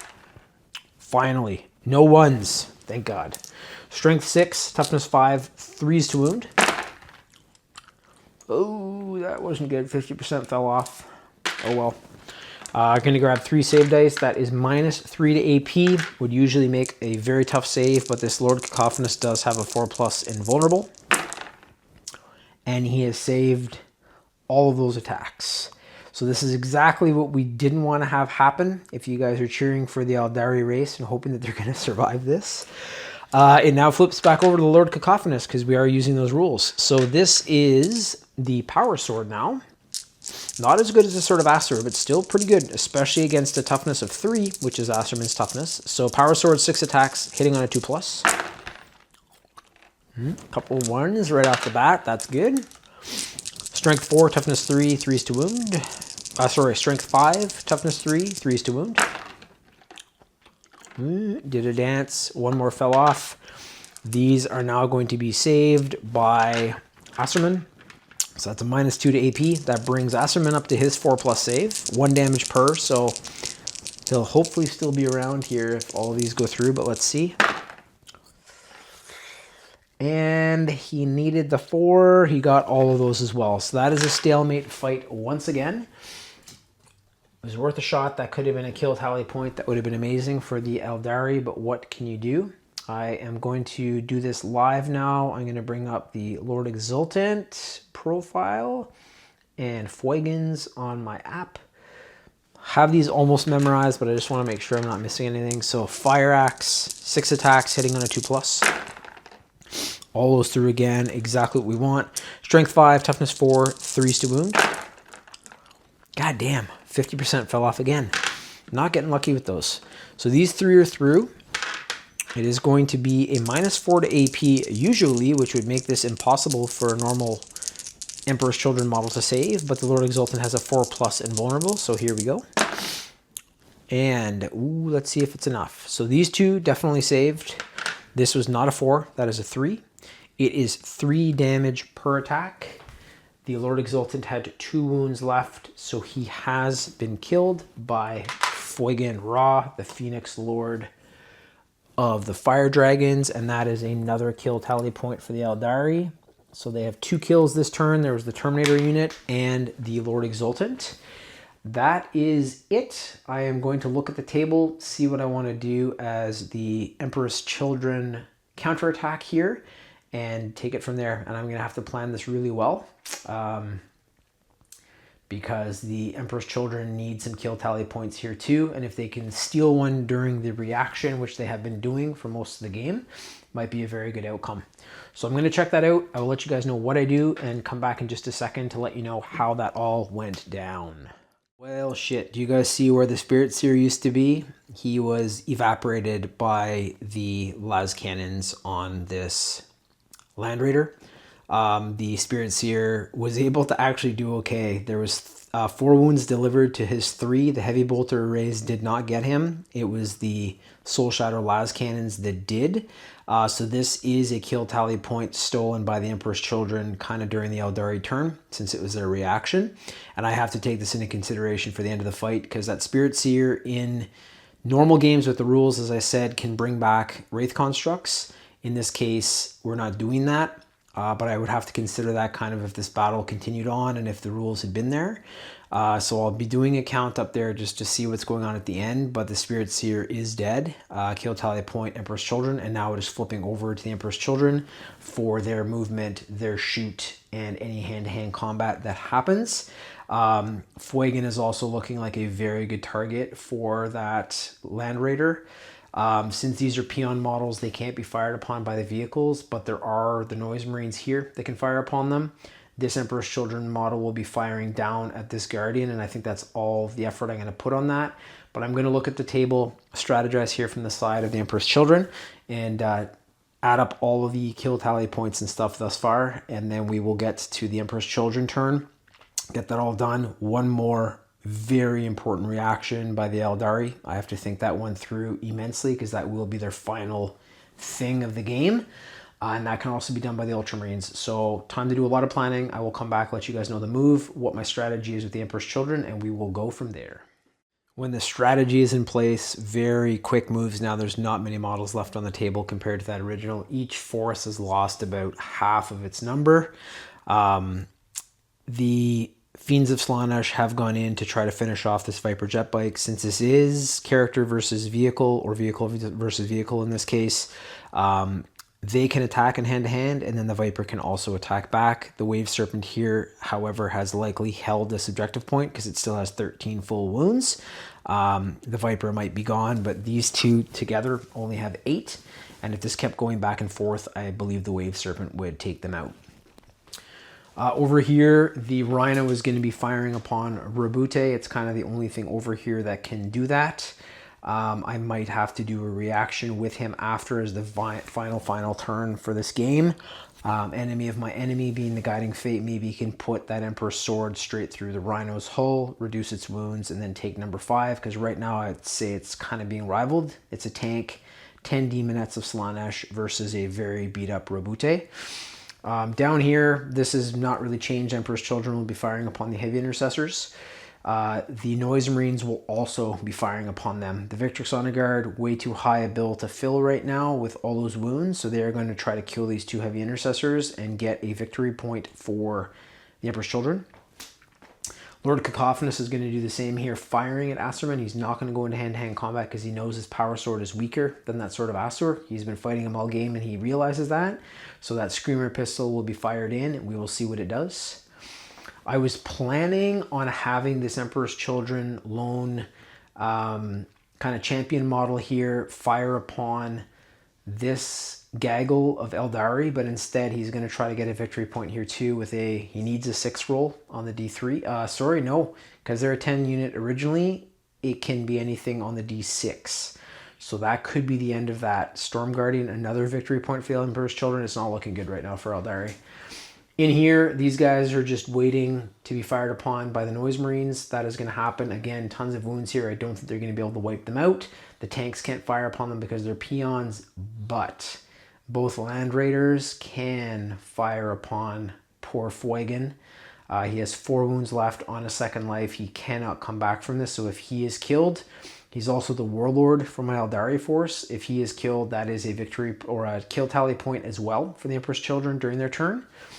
And over here, the small unit remaining of the Emperor's Children will be firing upon the Storm Guardians. I think, again, this objective control point is locked.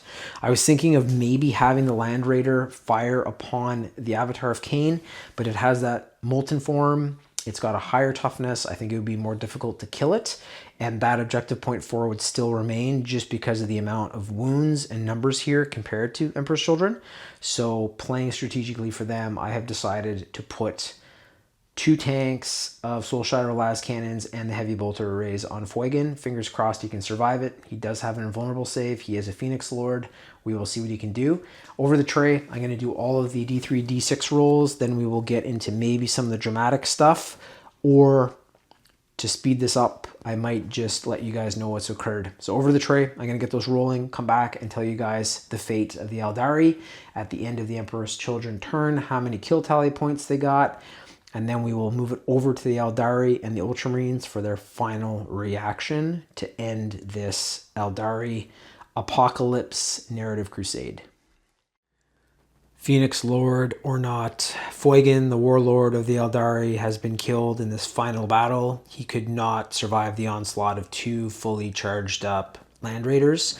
He actually survived both of their Soul Shatter las cannon attacks with that invulnerable save, but the heavy bolter arrays were too much and he could not save those. He actually took 6 wounds, so it would have taken him down at the very start of the battle. And there's still an AP with that as well, so there's some armor penetration from the heavy bolters also.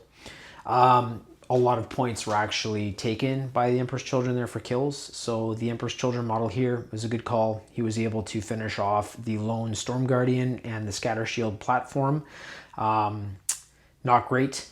Over here, very lucky. Asurman, I guess, is kind of now in command of this force after Fulgrim has gone down, but the Lord Cacophonous was able to do 2 wounds of damage, so Asurman has 2 wounds remaining. Over here as well, another kill tally point for the Emperor's Children. The Marines here teamed up with the Noise Marines and fired upon those 2 heavy intercessors, and they were killed, so that was another kill tally point. I almost shit my pants here because I thought a combat bolter from the Rhino was actually going to do a wound to Roboute. It was super close. He made his 2+ save, but I've been rolling so many ones, I didn't know what to expect. I'm looking at the table here. This is now moving over to the Aeldari Alliance reaction. I think I'm going to do it live for you guys. It is going to be Roboute versus this Rhino. We're going to go to the tray and do that, because if he can cut this thing in half, destroy it, or reduce its wounds, it's going to give him that objective control point 5. If he, however, destroys the tank, it does have the ability to explode because it's got fuel in it, ammunition in it. I have to check to make sure that it has that rule. I'm almost positive that Rhino tanks do, but it's possible that Roboute could take some wounds from that also. So that's going to be a big decider. The other one is over here. We'll cover everything at the end of this all, but the Viper and the Wave Serpent, as I said there, have been able to hold this objective control point. There's a combined 8 wounds for the Fiends of Slaanesh. They are only melee creatures. So these two being melee and range, I'm going to give them objective token number 3. They have more wounds and more firepower, just more abilities. So the Viper still has 3 wounds left, and there's 13 with the Wave Serpent compared to the 8 of the Fiends of Slaanesh. So that's going to be theirs. I am again going to sum everything up here after. This is the biggest thing though, because if I can take one more objective control point in the enemy territory, some very big points. So we're going to go over the tray now and see what Roboute Guilliman can do to a Emperor's Children Rhino. It will be able to fight back if it's not destroyed, and if it does explode and has a deadly demise, then it could also be damaging Roboute as well. So over the tray, let's get it going, and that is going to finish up this fantastic Apocalypse Narrative Crusade that I've had an absolute blast playing, but more for that in a sec. Fitting that it's always the Ultramarines, eh? Those boys in blue, the Smurfs, Robbie G. This is an Aeldari campaign, but it's going to be Roboute finishing this off. It makes sense. He's the guiding fate. Maybe this is why he was decided to be the guiding fate, because this might be the kill tally point or victory point that gets the Aeldari a win. So let's see how this goes. We have seen him previously fighting like crazy with that Emperor's Sword. Let's see if he can do some more here. And then he also has that Hand of Dominion, which is much more dangerous. But Emperor's Sword first, 14 attacks, hitting on a 2+. And every single one is through that time. So maybe this is the guiding fate, eh? This is the enemy of my enemy. Let's do this. Strength 8, toughness 9, 5s to wound. And I don't know about you guys, but I'm seeing a lot of 5s. Well, 1 5 and a lot of fucking 6s. So let's remove everything else that's not a hit. So this is a superhuman Primarch that's probably, 8 to 9 feet tall, that is attacking a tank though. So still pretty impressive. These are all through. It's a lot of dice. I'm going to use these now for the save. It is -3 to AP, and that Rhino does not have an invulnerable. So this is going to be 6s to save.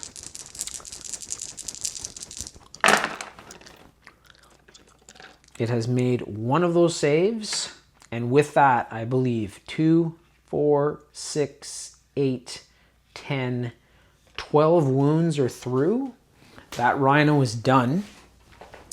It had 10 wounds left, so Roboute Guilliman has chopped a Rhino tank in half with the Emperor's Sword. Didn't even need the Hand of Dominion to crush it or anything like that.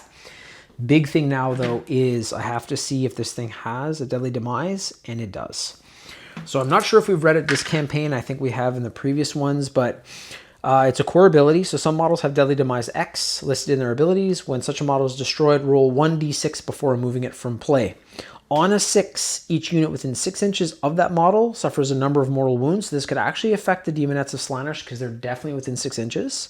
So let's see first what we're going to get here. So looking for a 6 if we want it to explode. I don't want that because Robbie G could take some wounds, but let's see. And it's a 2. So nothing happened there. If it had, it's a Deadly Demise D3, so I would have rolled a D3, and that's how many, like, per model that's within 6 inches, that's how much damage they would have taken. So with that, Roboute Guilliman has taken objective control point number 5 after defeating his brother Fulgrim. He still has 1 entire life left. I'll just read you guys that ability. So the Armor of Fate. The first time this model is destroyed, which did not happen this game, roll 1d6 at the end of the phase. On a 3+, set this model back up on the battlefield as close as possible to where it was destroyed and not within engagement range of the enemy units with 6 wounds remaining. So it's been a couple of days since I think they had their fight from my side. So I don't remember, but I don't think Roboute was killed. He was able to finish off Fulgrim. So it's still possible that he wouldn't have rolled high enough for the Armor of Fate, but that has to be brought into consideration because every time I've used him in some of our fight battles that we've done, Fight Force 4, Primarchs and their posse, if you guys want to check out those playlists and see how he did as a model by himself, he took on a lot of heavyweight models. He also led a unit of his Ultramarines against other enemy units. and did very well. And the Armor of Fate almost rolled a 3+ every time. So I'm going to be building that in. I'm going to look across the table now. I'm going to be adding up all of the kill tally points. And before I forget, that is a kill tally for the Aeldari Alliance, because that was Roboute killing the Rhino. I'm going to add everything up, come back here in just a second, do a walk around the table, explain what is going on, why that is kind of the way it is, and we'll see who has won this final fight. So the victory point total is in, and the Emperor's Children have won this fight by actually quite a bit. So the final tally for the victory points is 10 points Emperor's Children, 5 points Aeldari Alliance. I'll cover what that is about. There's no victory points given for Guiding Fate, but the Guiding Fate this battle was a success. So in regard to Guiding Fate, it is a 2-to-1 for the entire campaign. Roboute Guilliman is still alive. So the Aeldari Alliance, I'm calling them, controls number 5, number 3, number 4, and number 2. And that gives them 1 victory point for having the most objective control points on the table. They did not take the center. So if this was a real fight, that Spirit Seer was still alive, maybe a different story. But these Land Raiders, I believe, would have destroyed the Wraith Blades for sure. The Warp Spider for sure. The Wraith Guardians are very good with those Wraith guns, but... or Shuriken, I forget what they're called, but they're a very powerful weapon, so they might have been able to maybe take out the one Land Raider, but I don't think they would have over time. So that center objective remained Emperor's Children, and that is 3 victory points, so that was huge. The Emperor's Children also had more kills throughout the battle, more kill tally points. They picked up a lot there in the last 2 rounds, a total of, I'm just looking right now, in the last 3 rounds, it's been 10 kills to 6 or 7. So that's definitely Emperor's Children. They do also control the Aeldari, in this case, control 2 objective control points in the other forces deployment zone. So that was 1 victory point, but again, not the big 3 that we needed from the center. So this has gone Emperor's Children. Guiding Fate has secure though, and as I said there yesterday in my time, that maybe Roboute is going to open up Ultramar and, you know, take in these Aeldari, Alaitoc Craftworld people to keep them sheltered away from chaos so their race does not die, and that is maybe why he has survived this. But they were very beaten up this battle, so this is the total kill tally that happened. A lot of units, a lot of character models too. So that is just a sum up of what that is. And if you guys, you know, have watched this all the way through, you remember where those things occurred. But yeah, a ton of models too for the Emperor's Children. So they had quite an advantage, I think, but that is 3,000 points versus 3,000 points. And this is the Emperor Children kill tally. So we'll start up with that Rhino that Roboute just cut in half. We got a Fiend. We have Lucius that Roboute also killed. Fulgrim is not here, nor is the Keeper of Secrets. I put them back in my cabinet just so I can organize that. But Roboute also killed Fulgrim. He killed the Rhino. He killed Lucius. So just an absolute killing spree by him. Those points were all counted, but it did not count in the end. And then the Keeper of Secrets had a hell of a fight with the Avatar of Cain. They did okay though. The Aeldari did well, and I've learned a lot about them as a force. I know that these are more unique Apocalypse rules, but it's kind of a more dumbed down version of what they're actually capable of doing. And I should have come out more aggressive with them. I should have thrown some units in the back of the Wave Serpent, flown down the table, taken on that objective number 3 by the Fiends earlier on. But you know, hindsight's 2020. We still do have Asterman alive, so there's a couple characters left for the Aeldari side that can probably rally their people and help with the Ultramarines fight against these Emperor's Children and everyone else. The other thing too, there was actually going to be another battle if this had gone more back and forth at the start, but it was 2 defender victories that led to this final fight. Big advantage to the attackers in that case, which in this case is the Emperor's Children. They had more space on the table. The Aeldari had to cover more ground. They had to take on more troops that were kind of ground in, and that's the rules for this as per the terrain setup. But the Death Guard were not part of this crusade. They could have been. So we had the Chaos Undivided that lost to the Aeldari. We had the World Eaters, Cornate Berserkers, and everyone right after that. And then the Emperor's Children, who are worshippers of Slaanesh, that was actually created by the Aeldari people. Very fitting that that's who they meet at the end and who actually defeats them. So I hope you guys loved watching this. It is summer now, so I'm probably going to be doing a little less in my basement. I want to get out in the sun, spend some time, outside doing that stuff. I'm not saying that I'm not going to do more battles. I might get a really cool idea one day and come down and get something set up. Just got the Armageddon book too with Commissar Yarrick coming back. I'm going to look at all the new vehicle profiles. There's almost looks like a World of Tanks kind of scenario going on there with the new rules there too. So maybe I will do a sick, Astra Militarum tank battle versus all the other forces that I have. So I have vehicles for almost everybody. Them versus an Orc force, which I have a lot of, would actually be very cool. Or maybe doing an Armageddon themed battle. I have the new Yarrick model. I got the new battalion box set there with the Hippogriffs and the Centaur CSV, Commissar Graves. So I'm really starting to get them painted up. I have Krieg, I have Cadian, I have Catachin, I have just about fucking everything. I've been collecting since 97, so I've been doing this for a very long time. Spent tons of money, but I absolutely love it. It is the thing that keeps me sane. Yeah, I'm glad I can share it with you guys. Thank you so much for watching. Again, Finnigan 40K. Please like, subscribe, check out all of our other stuff. We've got tons of playlists, tons of content, tons of different battle structures. And I really hope you've enjoyed, and we'll be back soon. Thanks, guys. Bye-bye.